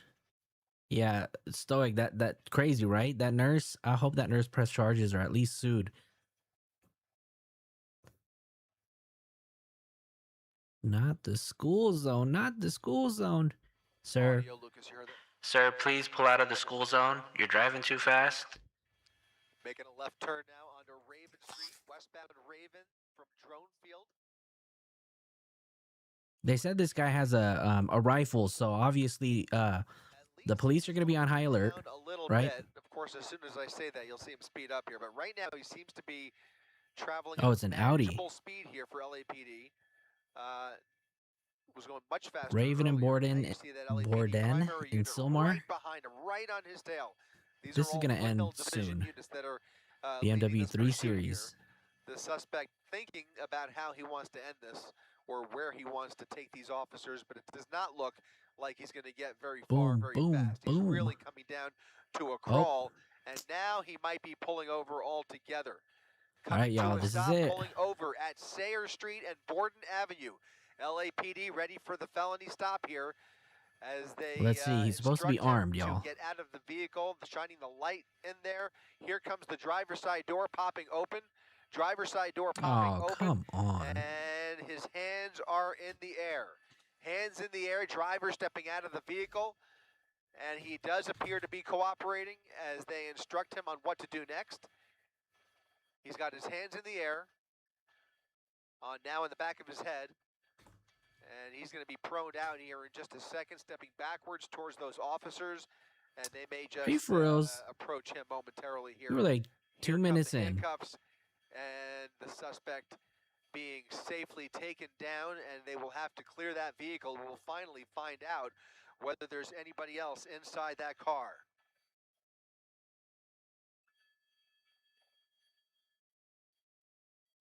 Sounds like there might be. There might be a second suspect inside the car. Ooh, that's the one with the gun. We'll see here. Officers coming around the left side. An arrest team approaching the passenger side of the vehicle. Black. And maybe it's clear. It looks like it might be empty. Still had to pop that trunk, and it does look like this is going to be a code 4 here in just a second. One driver in custody. This could have been much more dangerous. You saw the really crazy speeds on the 210 freeway there. Well, that was boring, y'all. Ominous feel to it. That guy gave up. Like the vehicle is empty. This pursuit is over. One driver safely taken into custody. And we will have a full update on this chase. All right, well, we're going to move on, you guys. So, obviously, today a lot has gone down in the Nancy Guthrie case.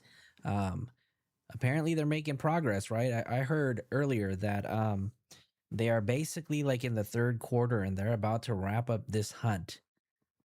But how true is that?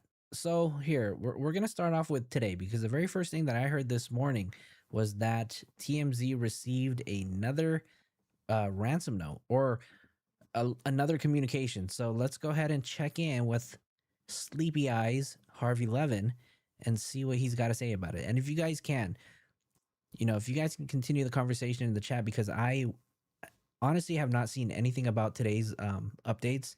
I was super busy at work, so I was not able to watch anything.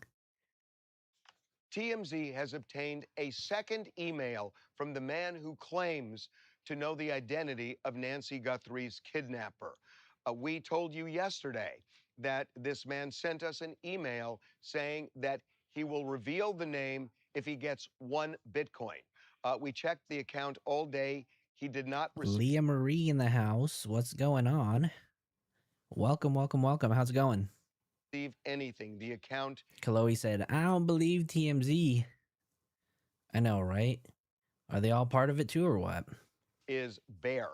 So this morning, just after 8 a.m. Pacific time, he sent us this other email complaining that he is not being taken seriously. He says that he wants the Bitcoin, which is worth around $67,000. So Madison, that's exactly what I was thinking, especially watching this video. Oh my Lord, he needs another dose, right? One, he says by coming forward, he will become a, as he puts it, a national rat. He also says, and this is a quote, he doesn't want to be, quote, incriminated like that guy Carlos. Remember, Carlos is the delivery man who was taken into custody a couple of days ago briefly. Yes, He was we detained know. and then released. He says that he fears retaliation if he comes forward, and that he needs the Bitcoin because he's going to have to lay low after coming forward. And then he talks about a difference between yesterday and today. And we are not going to get specific about what he's talking about. It is chilling what he is insinuating here. But we have told law enforcement we're not going to get specific about that. But he makes it very clear here that this will be his second and last attempt. We have checked the Bitcoin address that he sent us. By the way, the one from yesterday and today, they are the same. And we checked the Bitcoin address just before I'm shooting this and talking to you. And again, there is nothing in that Bitcoin account, at least right now. So there's nothing, there were no transactions in the Bitcoin account. However, they did say that there was a $300 deposit in the Bitcoin account yesterday, right? And so earlier today at around 3 o'clock, right in the afternoon, the FBI Phoenix, they put out a tweet with an update, and it looks like they have increased the reward from $50,000 to $100,000. So here's the tweet. And here's what they put out today, right? So today the FBI is increasing its reward up to $100,000 for information leading to the location of Nancy Guthrie and or the arrest and conviction of anyone involved in her disappearance. New identifying details about the suspect in the kidnapping of Nancy Guthrie have been confirmed after forensic analysis of the doorbell camera footage by the FBI's Operational Technology Division, the OTD. The suspect, okay, so this is where they came out with definitive details regarding their person of interest, right? The suspect. And it's funny here because they only said suspect, right? In earlier reports, Cash had mentioned that there's a possibility that there are people of interest, right? Or persons of interest. But this description only discusses one person. The suspect is described as male, approximately 5'9", 5'10", with an average build. In the video, he is wearing a black 25-liter Ozark Trail hiker backpack. And I guess they've identified this backpack and where it's sold. And it turns out that this is a cheap backpack from Walmart, y'all.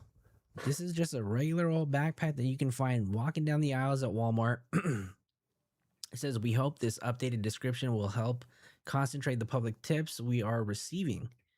Since February 1st, the FBI has collected over 13,000 tips from the public related to this case.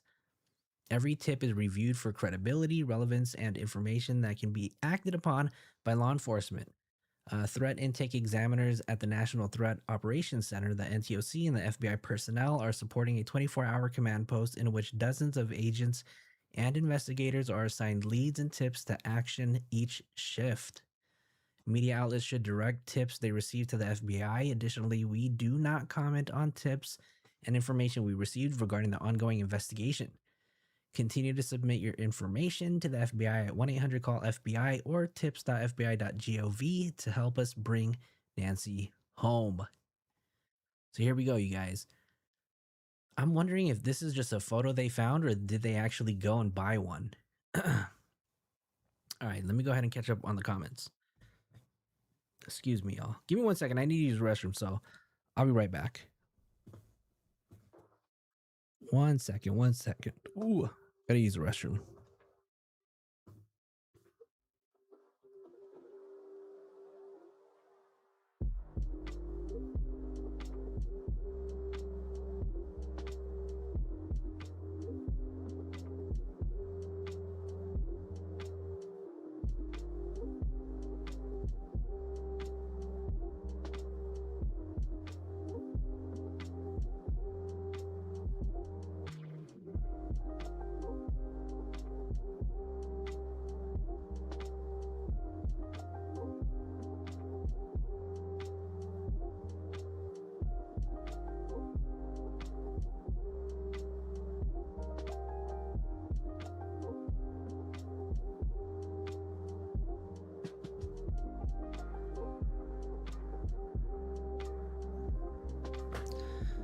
No. No, no, no, no, no, no, no. No, no, no, no, no, no, no, no, no. I just had to pee, y'all. All right, we're back. We're back. Relax. Do me a favor, if you guys haven't already, hit that like button. We're at, what, 67 likes? Is there any way we can get to 100 likes today? I know it's possible. Y'all can make that happen. Baby oil is in that backpack. Ooh, asking for a friend. Well, I didn't poop, y'all. I didn't poop. Y'all are crazy. No, it's because I was burping. It's because of stupid Sprite that I'm drinking. Anyways, this is the backpack. How many of you guys believe this is the actual backpack? And I haven't actually seen... I don't remember what this backpack looks like, but let's go take a look at it. Let's go take a look because they have video, right? Let's bring this up. Here's our guy, our genius of a person, right? So you can see, you know what's really, oh, they don't show, hold on, there's got to be a longer video. Hold on. Hold on, hold on. Ooh. Wait, where's the video? I want the video. Okay, so let me turn this down real quick. I told you guys last night that it was from Walmart. Isn't it weird? I said that detectives were going to see my comment because they can't figure it out themselves and they're going to say they found it. Yeah, they probably got it from Yulia. They probably did. What's up, Joe Mama? They took that off the rack and took a photo of it at Walmart. All right, you know what's really weird though is that when this person, and I don't know why they show the video from here, but in another video, there's a video where he's actually coming from off the side from right here. So he's not coming directly up this walkway, but he's actually coming from the side. So I'm wondering where exactly he was. All right, but let's watch this really quick. Hold on, let's enlarge this really quick.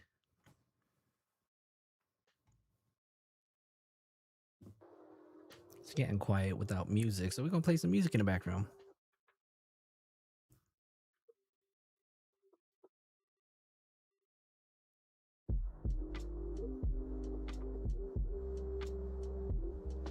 He went to go grab the shrubs.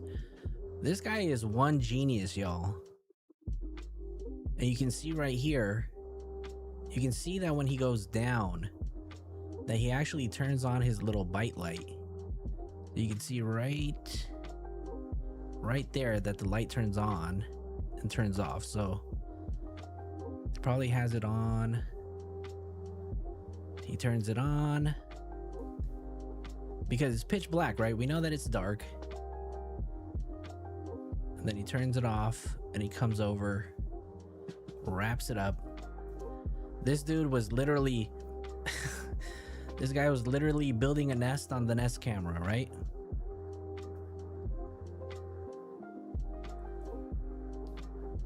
Oh, hold on, let's see this one.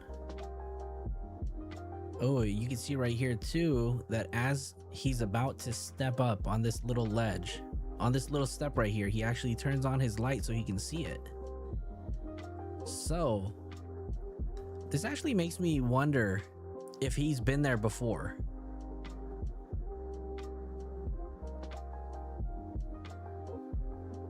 Not building a nest on the Nest camera. Yeah, for reals, right? When he came up to the camera, he was literally building a nest. I don't know what he was doing. Can I make it bigger? This is the biggest it can go. And he knew exactly where that step was, right? Because as he is walking, you can see that he puts the light on. I really think that he was familiar with this.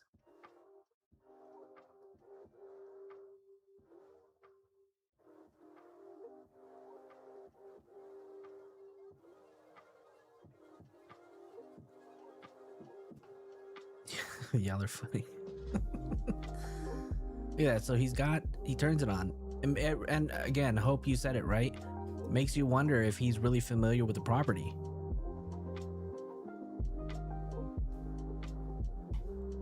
Let's see, hold on. Let me find some other stuff.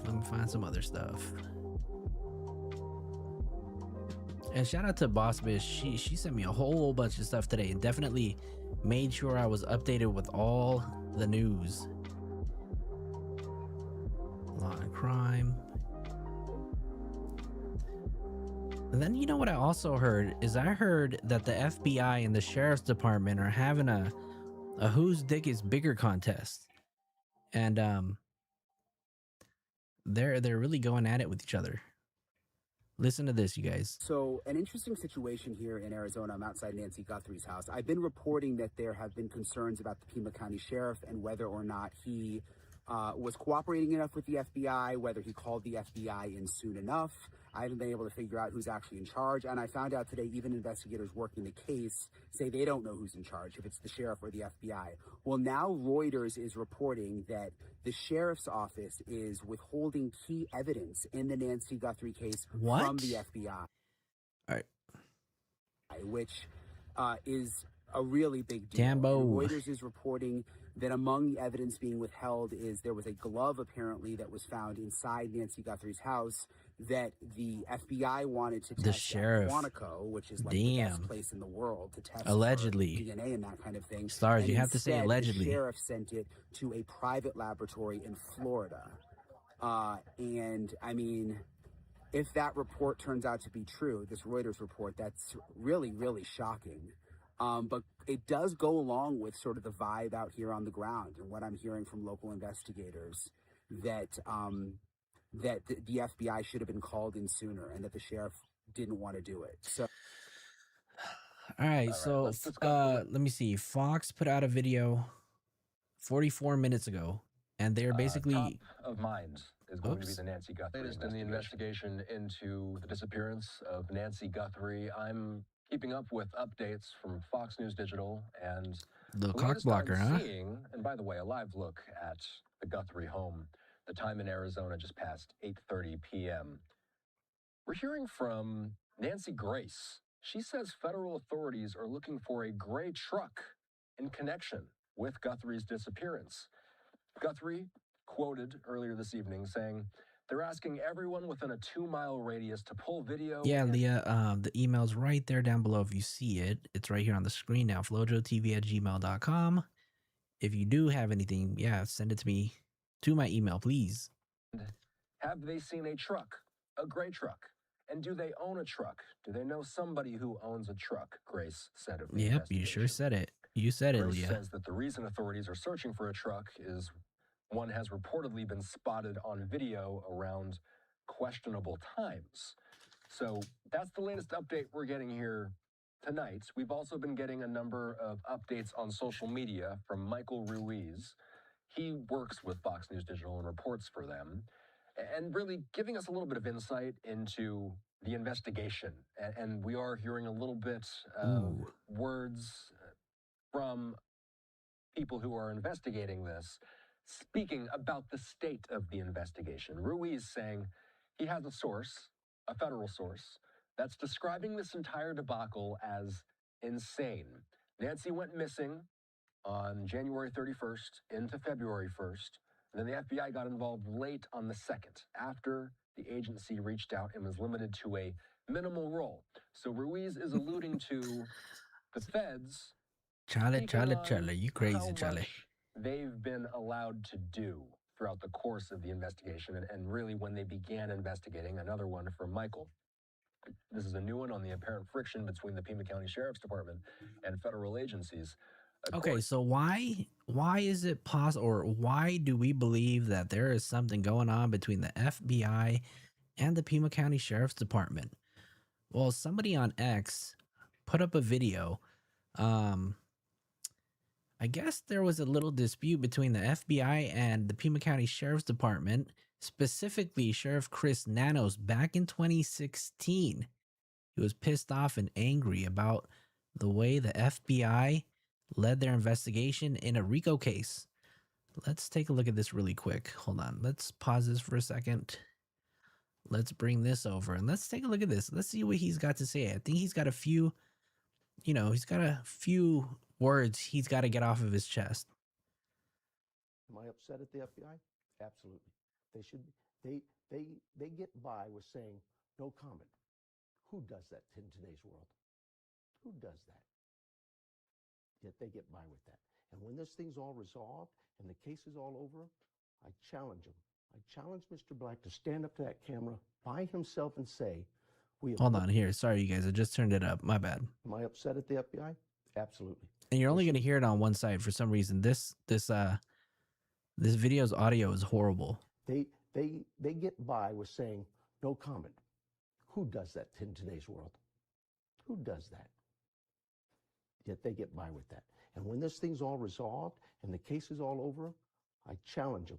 I challenge Mr. Black to stand up to that camera by himself and say, we have looked at this investigation and we have exonerated, completely find this investigation to be total BS, because that's what it is. Am I up? Who said that? Who had that comment about the sheriff? Goofy, stereotypical small town goof. When you said that, it really reminded me of this. Hold on. It reminded me of Scary Movie. You guys remember? This person right here? His name's Doofy. Is this our sheriff? This is what we're dealing with. Yo. Let's play that one more time. Upset at the FBI? Absolutely. They should be. They get by with saying no comment. Who does that in today's world? Who does that? Yet they get by with that. And when this thing's all resolved and the case is all over, I challenge him. I challenge Mr. Black to stand up to that camera by himself and say, we have looked at this investigation and we have exonerated, completely find this investigation to be total BS, because that's what it is. Ooh. He's mad, y'all. Upset at the FBI? He's mad. Oh, hold on. Let me pause this really quick. Let's get back to this Fox video. I want to see what else they have to say. And then we're going to watch this one right over here, because I guess Harvey Levin's got an update. According to the source, the sheriff didn't request help from the FBI until after the feds reached out. So again, just lending credence to the tweet before, quote, they never even reached out. These comments coming after we heard earlier this evening that there was a little bit of frustration from the FBI. Sheriff Nanos apparently sending a glove recovered from inside the home to a private lab in Florida rather than the FBI's lab in Virginia at Quantico, according to Michael's source. The feds will likely need to retest it themselves, which will waste time. So really the story of the night, in part, has become these federal sources saying to Fox News Digital, and Reuters, that Arizona sheriff at one point, this is how they phrase it, blocked the FBI from using key evidence in the Guthrie case. We will let you know if we hear of anything more from a investigation standpoint, from an evidence standpoint. Of course, the news about a gray truck being sought, that is something that we're just learning within the past few minutes or so here. Apparently, Nancy Grace saying that federal authorities are looking for a gray Stay away truck from the vacuum, in y'all. connection with Nancy Guthrie's disappearance. This comes as we're starting to hear a little bit about. This is the same sheriff, right? Let me remind you guys. This is the same sheriff that was spotted at a basketball game right in the thick of things, right in the middle of this investigation. Now, I want to ask you guys, was he wrong for this? I'm gonna put a poll up. Let me put this poll up.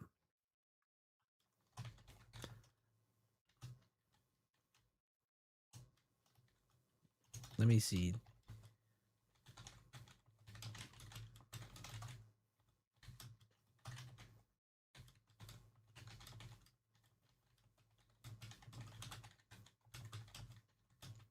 MG Lovely Eyes, what's going on?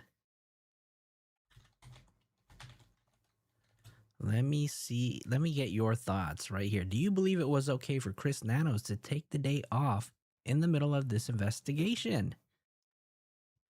Sound off in the poll. I want to know what you guys think. This guy was spotted. So it says here, Reuters reports he blocked the FBI from key evidence in the Nancy Guthrie case, a glove. We're going to get into that, right? A glove that was discovered. Apparently there was a glove that was discovered a mile and a half away. And we'll talk about that in a bit. But a glove was recovered in the investigation, was sent to a private lab in Florida instead of the FBI's lab in Virginia. Why bypass federal resources in a case of this magnitude? That's crazy, y'all. Throughout this high-profile investigation, the sheriff has given an abundance of conflicting information. The crime scene was released multiple times before it was fully processed. Reporters were able to walk up. Ooh, they're specifically talking about Brian Enton, right? Walk up to the blood on the doorstep and potentially contaminate the key evidence. And in the middle of it all, the sheriff was at a basketball game. Let me see. Ooh, damn. Only 16 votes? I know we got more people in here, y'all. Reporters were able to walk up to the blood on the doorstep and potentially contaminate key evidence. And in the middle of it all, the sheriff was at a basketball game. This is the most consequential case of his career. It demands urgency, transparency, and sound judgment. What we've seen instead is questionable decision-making and poor optics. So they are calling for new leadership. And I think after this case, they're probably going to make some changes, right? I don't know. Nope, not during this. Bad luck. You don't get a day off on a possible homicide. He should have just let the FBI take over. That way he could have gone to that game without looking incompetent. Ooh, y'all are really grilling him, huh? No days off? He went to a basketball game at night. I don't think it's that big of a deal. Right, personal aid said. He went to a basketball game at night. I don't think it's that big of a deal. It's only an issue because of, one, how high profile this case is, and two, how bad it's been handled. But he's the sheriff in town, right? I don't know. I'm just looking at this photo of him. It's crazy. How many pissed off crimers in here, Flo? Well, I mean, right now it's almost at a 50-50. We only got 21 more votes, or we only got 21 votes, and I'm sure more of you guys can vote on that. He looks like Logan Paul Sr. Yikes. Yikes.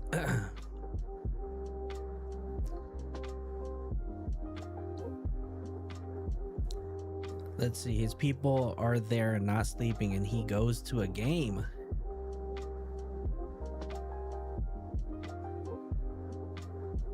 Hold on, I want to pull up this photo.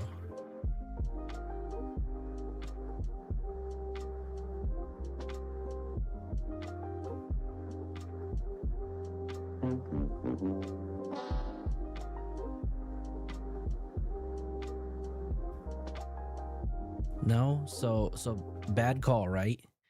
he shouldn't have gone to the game, right? So he's going to get the infamous "you fucked up."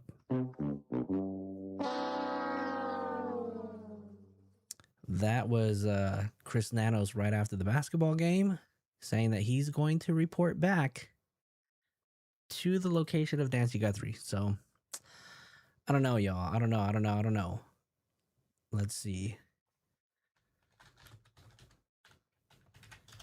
All right, let me pull up some videos too, because what is this? Fox Now reported on the black glove that was found. We're just going to go ahead and take a look at this video right over here. Receiving some 4,000 calls just in the last 24 hours. That totals up to about 18,000 of calls they've received, potentially trying to assist some of the public in this. And FBI on the ground there is potentially looking into new leads around this as they're canvassing the area. And potentially they could also have found some new information. Fox News on social media talking about a black glove being found along the road near Nancy Guthrie's home. Officers were seen removing the glove from a brush before placing it into a bag. And notably, the FBI surveillance showed an individual wearing gloves, Hey, Flo. a ski mask, a long shirt, How's it and going, also Flo? a backpack. So obviously that could be potentially another breakthrough for all of this. And this comes after someone individual was detained last night. And then earlier on today, TMZ received another email from somebody demanding money, this time claiming it has information about Nancy Guthrie's kidnapper and attempt to contact the victim's children. So very interesting. Let's take you out to this. Harvey Levin was on Fox News earlier on today. All right, can we get 5 more votes before I close it? 4 more votes. There you go. 3 more. I know y'all can vote. Vote. Let's play this out for you. Original letter. You did not receive a second letter where another affiliate did. So by my count, that's 2 letters. And you now report that TMZ has just been sent a 3rd letter. Please explain and describe what you got about 90 minutes ago. So an hour and a half ago, we got kind of a bizarre letter, an email from somebody who says they know who the kidnapper is and that they have tried reaching Savannah's sister, Annie, and Savannah's brother to no avail. And they said they want 1 Bitcoin sent to a Bitcoin address that we have confirmed is active. It's a real Bitcoin address. As they put it, time is more than relevant. So we have no idea whether this is real or not, but they are making a demand. It's interesting that, Bitcoins fluctuate in value, but it's around $56,000 now, 1 Bitcoin, which is about the amount that the authorities are offering for information leading to the return of Nancy. So I don't know if that aligns, but whoever sent this, and they actually give a name and an email address, but whoever sent this is asking for around that amount via Bitcoin for information that they say leads directly to the person. Let's take it. That is a big development. An email this time coming in, not necessarily a note to TMZ about saying someone has information leading to a potential kidnapper, as we're getting more live pictures on the ground. The FBI. All right, so I'm going to end the vote here. It says 36%. 36% of you guys say that it was okay for Chris Nanos to take the day off in the middle of in this investigation, but 64% of you guys said hell no. Hell no, y'all. Nope. Canvass the area. We know a potentially black glove was recovered by authorities. Let's bring into the conversation right now TMZ executive producer Michael Babcock. Michael, thank you so much for joining us. Let's talk first about that email TMZ received about potentially trying to have Bitcoin sent to them, about information leading to this kidnapper. What do we know right now? Hey, Andy. Yeah, so it was about 4:54 to be precise this morning when, much like that ransom letter, which we still don't know whether it was legitimate or not, but when the ransom letter came in 8 Valerie, days ago how's it now, so going? it comes in to a shared email box that a lot of us here, the producers and reporters, have access to, and it essentially says that this person is claiming. Chloe said the fact that Harvey Levin is a hostage negotiator should tell you how fake and stupid this ransom bullshit is, in my opinion. What do you guys think of this ransom? Do you guys believe that it's real? Right? Because they keep showing or they keep sending the same Bitcoin address. So it's probably it has to be coming from the same person. To have information about the captor or captors. And Andy, they say, I have tried to, this is them claiming here now that they have tried to reach out to Savannah's brother and to her sister via email and text to no avail. And because of that, they said, I'm reaching out to you guys and I am essentially selling the name of, again, the identity of the captor Chocolate for chip the cookie. cost of one Bitcoin. All right, send me one, Art Deco. If you look, send one over. It's about $67,000 the last I checked. So somewhere in that ballpark. And if that amount was to then be paid, presumably they are saying they would turn over the identity of that captor. Yeah, it's interesting because the FBI has an amount out there already that would lead to the arrest of potentially. So Ava said not the one to TMZ, but maybe another one is real. So you think one of the ones that went out to KGUN or KOLD might possibly be real? I mean, it's always possible, right? There's a possibility. Someone, and this one coming via email, so you almost could respond to this email, unlike that other ransom note. Right. Does this catch you off guard in that way? Yeah, I mean, I think, you know, it ultimately came in the same way for us, Andy, but the unfortunate reality is that you basically just write your email address and you can make something up if suppose you wanted to. So, I mean, yeah, there. Good point. You're right, Ava. We haven't seen them. Obviously, this is for the FBI to figure out how important it is or if it's legit. Is there any way for you to trace the location of where this Bitcoin account is? You forget the fact, you know, the trade. Well, I guess that's what the whole I guess that's what the whole debate is about, right? Just being able to trace it back to a certain area. Or not, so. But I'm also curious. Then, how did they ever end up? What's that guy's name? The one that they arrested, Carlos. How did they get to him? Because they're reporting that they may have gotten this Carlos guy from that deposit from the Bitcoin. So that part's confusing. Immediately turned over, but you know, that doesn't make sense to me. The part about the reward, and you know, there's a $50,000 reward that is being offered now. So why would you potentially risk committing a crime to sell the identity of this person when you could just turn them in, earn $50,000, and I'm sure then have a bunch of other opportunities that were there for you, aside from just doing the right thing. Oh, they and helping cancel. an 84-year-old woman who is, you know, in a horrible situation right now. Yeah, we've already seen one individual be arrested for a potential hoax. They were texting someone about that Bitcoin. What is TMZ doing? What are local law enforcement doing to kind of verify the authenticity of it if you have any kind of protocols? Yeah, I know there were reports, or at least the interviewers or the reporters were questioning him, asking him if there's a possibility that he may have delivered some stuff to her place. But he said that he doesn't know. He doesn't even know who Nancy Guthrie is. How many of you guys believe that? Because I'm going to show you a video. It's a strike. Sorry, it's a video that Inside Edition put out where they digitally enhanced the photos. So this looks interesting. There's not much you can do. I mean, I know when we got the original note last week that was from allegedly the people who have taken Nancy Guthrie, there was a Bitcoin address in there. We verified that this was, in fact, an actual address that could get money sent to it. We constantly kept an eye on that wallet to see if anything. Well, you know, it's crazy because I want to say, what are we on, day 12 now? I want to say like day 8 or day 9. I was looking at crypto, or at least the Bitcoin, and Bitcoin was like $80,000, and then today when they were reporting, it was like 50 something. So something, Bitcoin is crashing because it was literally at $100,000 like about a month or two ago.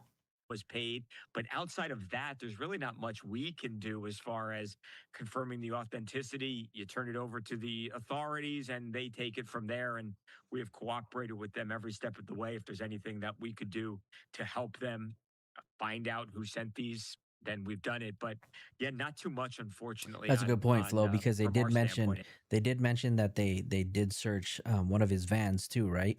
Andy. Yeah, my last question before I let you go, Michael, because Brandon, this is day number 11 thank you. of the search for the 84-year-old Nancy Guthrie. The Guthrie family still holds out hope Brandon that she will Benwell, be thank you. returned I appreciate it. home I'll remember that. safely. But within the last 24 hours, there was the FBI surveillance. There was an individual being detained. There was a black glove Very found. true. There was the TMZ email.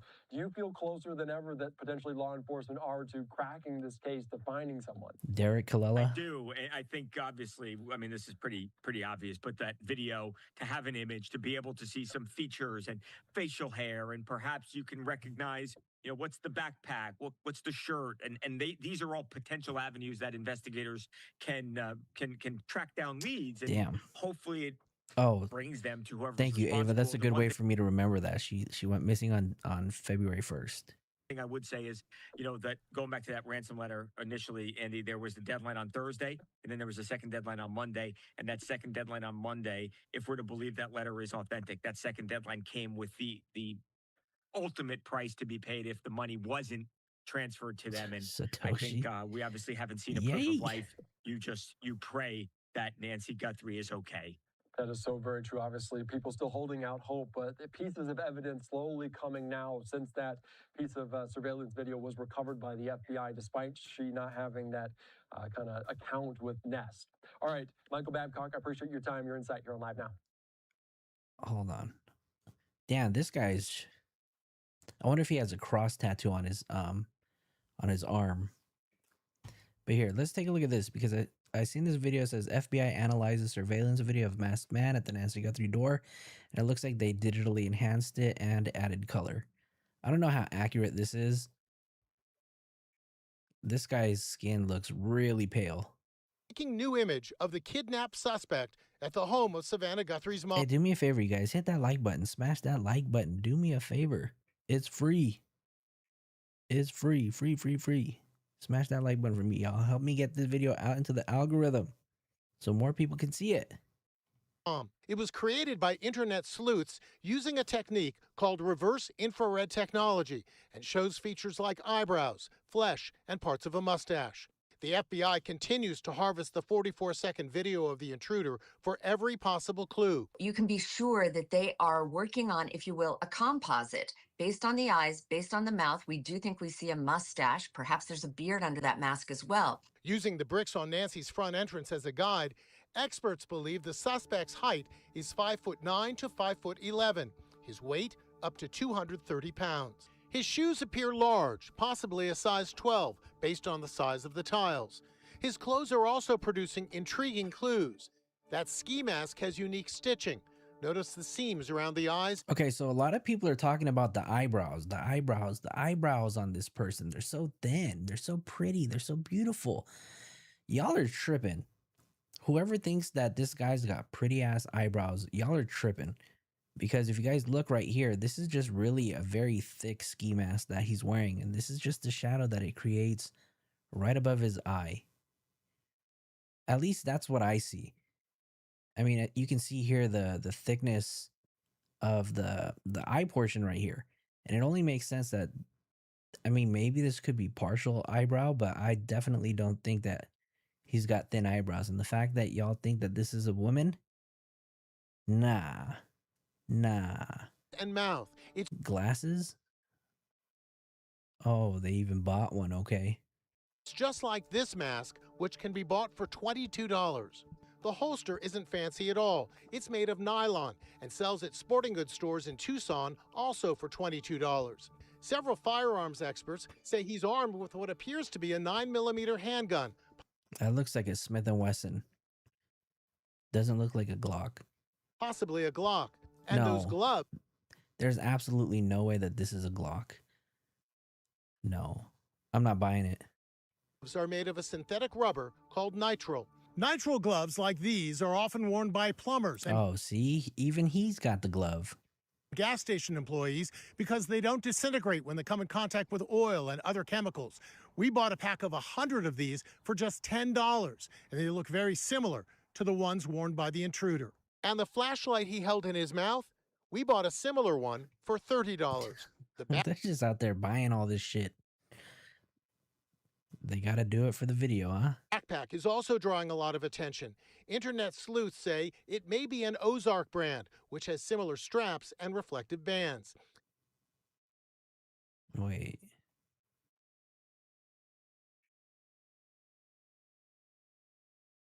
I don't know. Bands. Unfortunately, the infrared video. Let's go back. Internet sleuths say, does it have the Ozark logo on it? It may be an Ozark brand, which has similar straps and reflective bands. Unfortunately, the infrared video does not reveal color. Forensic video analyst Connor McCourt tells our Allison Hall. That jacket may appear gray in this video. It's not necessarily gray. Right. So with infrared cameras, black and white cameras, it can invert the color. A light colored jacket. So is this light colored? In the video could be a. Do you guys see that little tattoo? Could be a.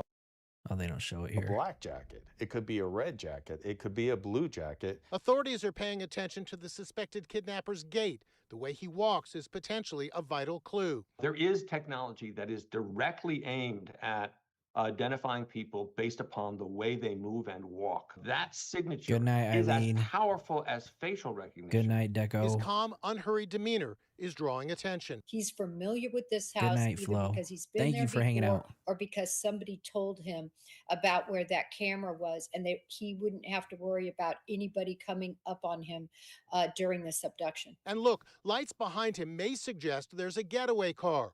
Could he have an accomplice behind the wheel?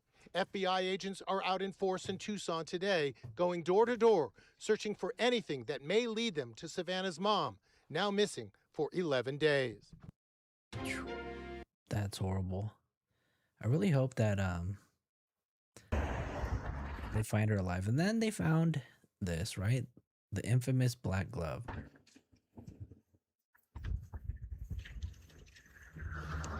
Is that a glove? Glove.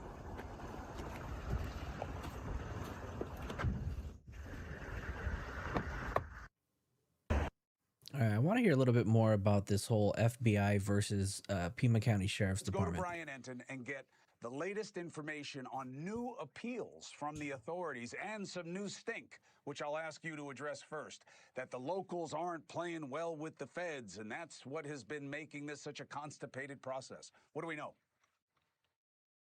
It's a constipated process, y'all. Narrative for days, Chris, from investigators here on the ground. Even today, I am told that investigators who are working the case, who are actively working the case, have no idea who is in charge. They don't know if the sheriff is in charge or whether the FBI is in charge. And now this Reuters report just came out, and they are claiming that the local sheriff is withholding key evidence from the FBI, and that there was a glove that was found inside Nancy Guthrie's home that the FBI asked to test themselves. They wanted to send the glove to Quantico, and Reuters is reporting that instead the sheriff went behind their back and sent the glove to a private lab in Florida. So that is brand new. And again, the sense on the ground is that there has been issues between the sheriff and the FBI. Didn't call the FBI in earlier. This has been an ongoing issue. I want to give you the description again, though, because this is important and this is new. The description of the suspect, the Nancy Guthrie suspect, approximately 5'9" to 5'10" tall with an average build. He's wearing a black 25-liter Ozark Trail Hiker backpack. And the hope is that someone will recognize some of this information. Reward now up to $100,000.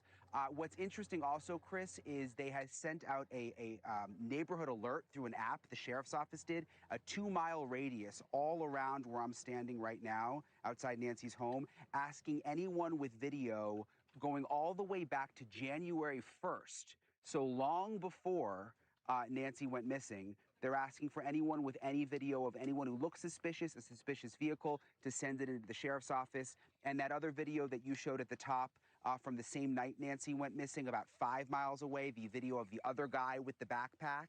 I've been skeptical of that video all along because it's around the same time that Nancy went missing. And it just, the fact that he could be there and then 5 miles away suddenly be here didn't make sense. NBC News now reporting, according to law enforcement sources they have, that video, that they've cleared that guy, that he's not a part of the equation anymore, Chris.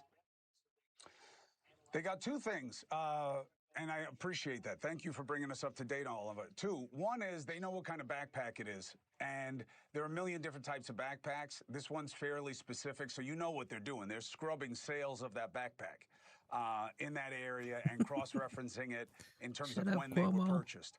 That's actually a more important piece of information than, you know, the layman would think. The second thing is his gait. The video when he is walking around and picking up that piece of brush, you get telltale signs of how this man moves, which people should review again and see if there's anybody they meet. Not this part, but when he turns around now, I'm showing the video for them that you've seen a million times. When he turns around from there, right, he's awkwardly using his hand to block the camera. He doesn't know what he's doing. This guy's an ass clown, right? But when he walks away, he's an ass clown, y'all. There's a familiarity to his gait that people should be aware of and watch. Brian, you're on it. Your reporting has been excellent. I'm following you on TikTok like I was a teenager.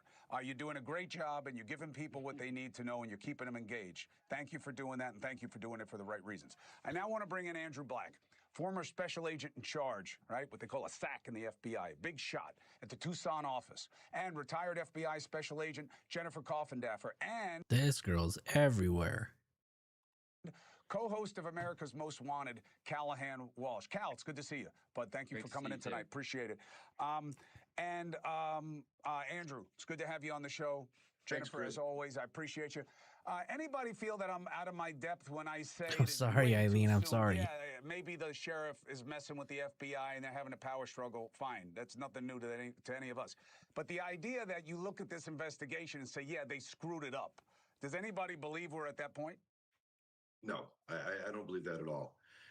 The sheriffs, I've worked with the deputies in the Pima County Sheriff's Office. At the ground level, the agents and those officers have an excellent relationship. If there's any disconnect, it's at the command level. The agents and the personnel for the FBI who work these cases and those from the Pima County Sheriffs, they're invested in these cases. Jen knows because she's worked these kidnappings also. You get invested. Who, this one? This one, Soul? Talking about this girl? Coffindaffer? You pour your blood. Damn, look at how much media is out there. This is probably not even half of it. But I hear the neighbors are fed up. They want the media gone.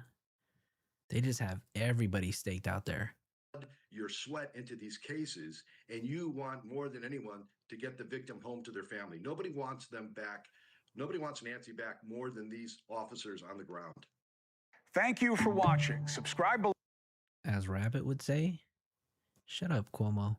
All right, so here, let's take a look at this, right? Because you guys were talking about the tattoo. This is just a screenshot of what from that video. And I'm very curious to see what you guys think. Do you guys think that this is an actual tattoo? Let me see.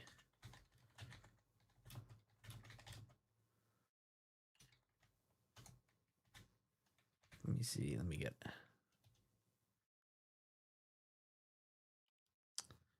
No. On the arm. So I'm assuming that it's a tattoo. Let me just show you in the area that it's believed to be in really quick. This is not the actual tattoo, but this is the location in which it's believed to be in. Right there, right under the pinky, right on like on the lateral side of the arm. I don't know, it's not clear enough. It looks more like the shadow of the leaves. You're talking about the nest that he had in his hand? Let's see. Oh wait, wrong. Wrong photo. That was Sheriff Nanos. Oh, so you think that it might be from the shadows? The shadow of the nest that he was building on the Nest camera. Okay. Interesting. Interesting.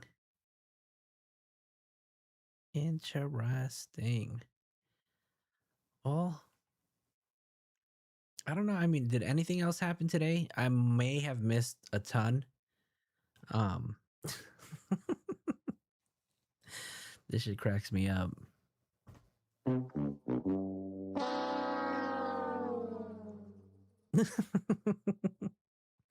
don't know why, but this this photo cracks me up. I'm going to share it in the Discord. And if you guys aren't on the Discord and you guys are a member of the Inner Circle, make sure you guys join the Discord. The conversation continues afterwards. And it gets pretty crazy, you guys. Let me know in the comments, is there anything else that we haven't talked about today? Because I may have missed it. Actually, there's this too, because apparently the FBI wants to speak. Oops. They want to speak to this person right over here, but they have no. This is another video that came out. It's a Ring camera. Ring camera footage is one.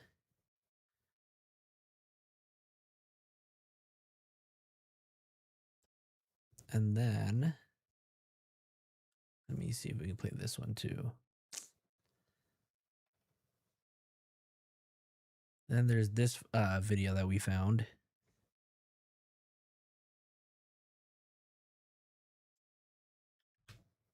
What do you guys think about this video right here? This weirdo.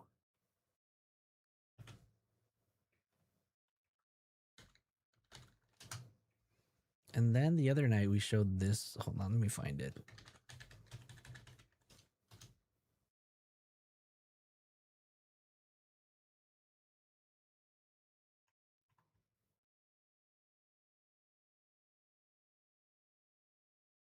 What y'all think? What is he doing?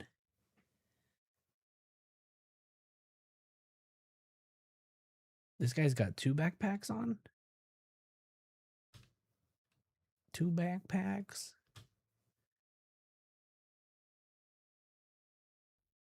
Whoa, what did he pull out of his pocket?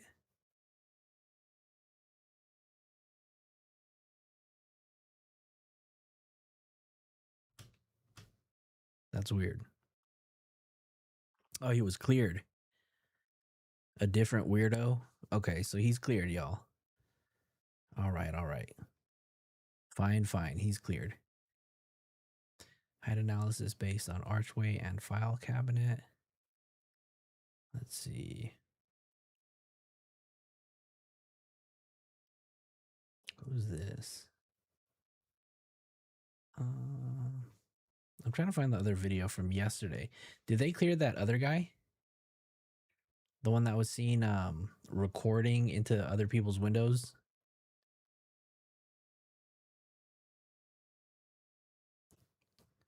All right, this person's funny. I started following this guy. He said investigators have removed the white tent and set up a more permanent one with a portable folding table as they prepare for Nancy Grace. Yikes.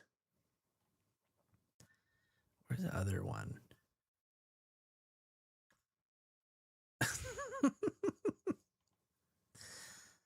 I want to thank you for being with us. Where is it? Where is it? Oh, what's this? Police at Nancy Guthrie's home are using a Blackmagic Ultra Studio 4K Mini, a professional video capturing device commonly found in forensic labs and interview rooms. It connects cameras to or DVRs to a computer to record and process high-quality evidence footage, not a surveillance camera. Okay, prior to the tent being set up at Nancy Guthrie's, do they collect some evidence?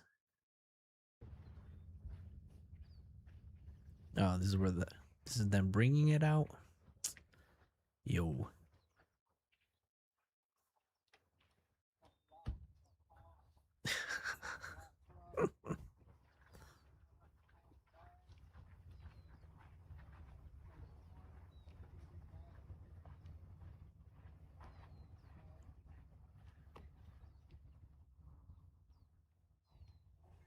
Oh, I bet, right? All the weirdos and the drug dealers in the area are fucking probably going broke right now.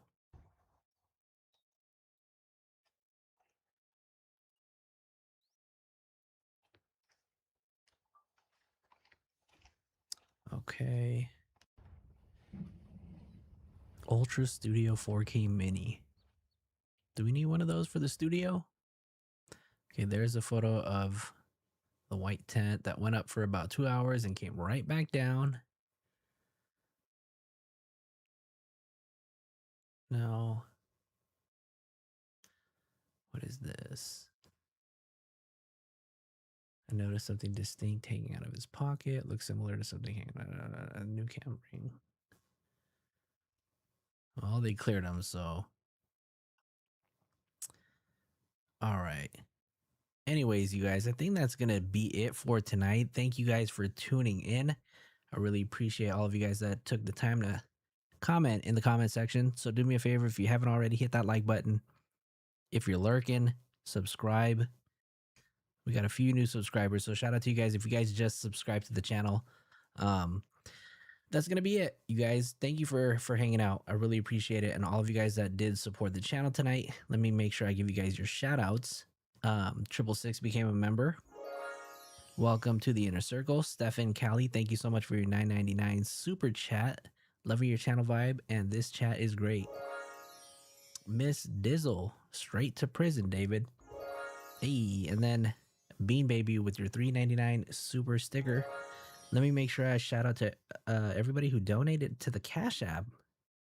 The Boss Bitch, thank you for your $50 donation on Cash App.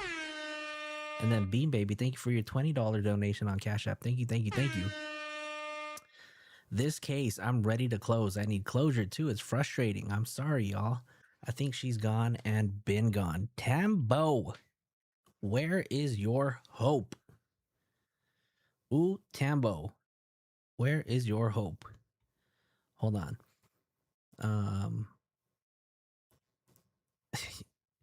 What the F? When you first said black magic, I thought they had to start doing motherfucking witchcraft because they ran out of options.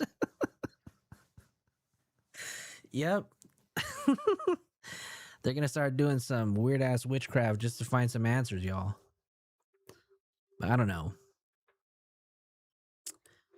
What do you guys think? Last thoughts. Are we going to get closure? Oh, hold on. Let me show you guys this real quick. Who wore it better? We got Harvey Levin or Chris Nanos? Harvey Levin or Chris Nanos? Y'all let me know down in the chat. We got Chris Nanos right over here. Oops. And then Sheriff Levin. Oops. All right, y'all. Every day we are one piece closer to solving the puzzle. And with that, thank you guys for filling in the gaps. I'm FloJo. Thank you for hanging out. I will see you guys tomorrow. Hopefully. I need to catch up on sleep because I haven't gotten much sleep since all this shit has happened. So thank you guys. Have a good rest of your night. I will see you guys later. Oh, I gotta turn this off though. Let me turn this music off first. Hold up. All right. Peace.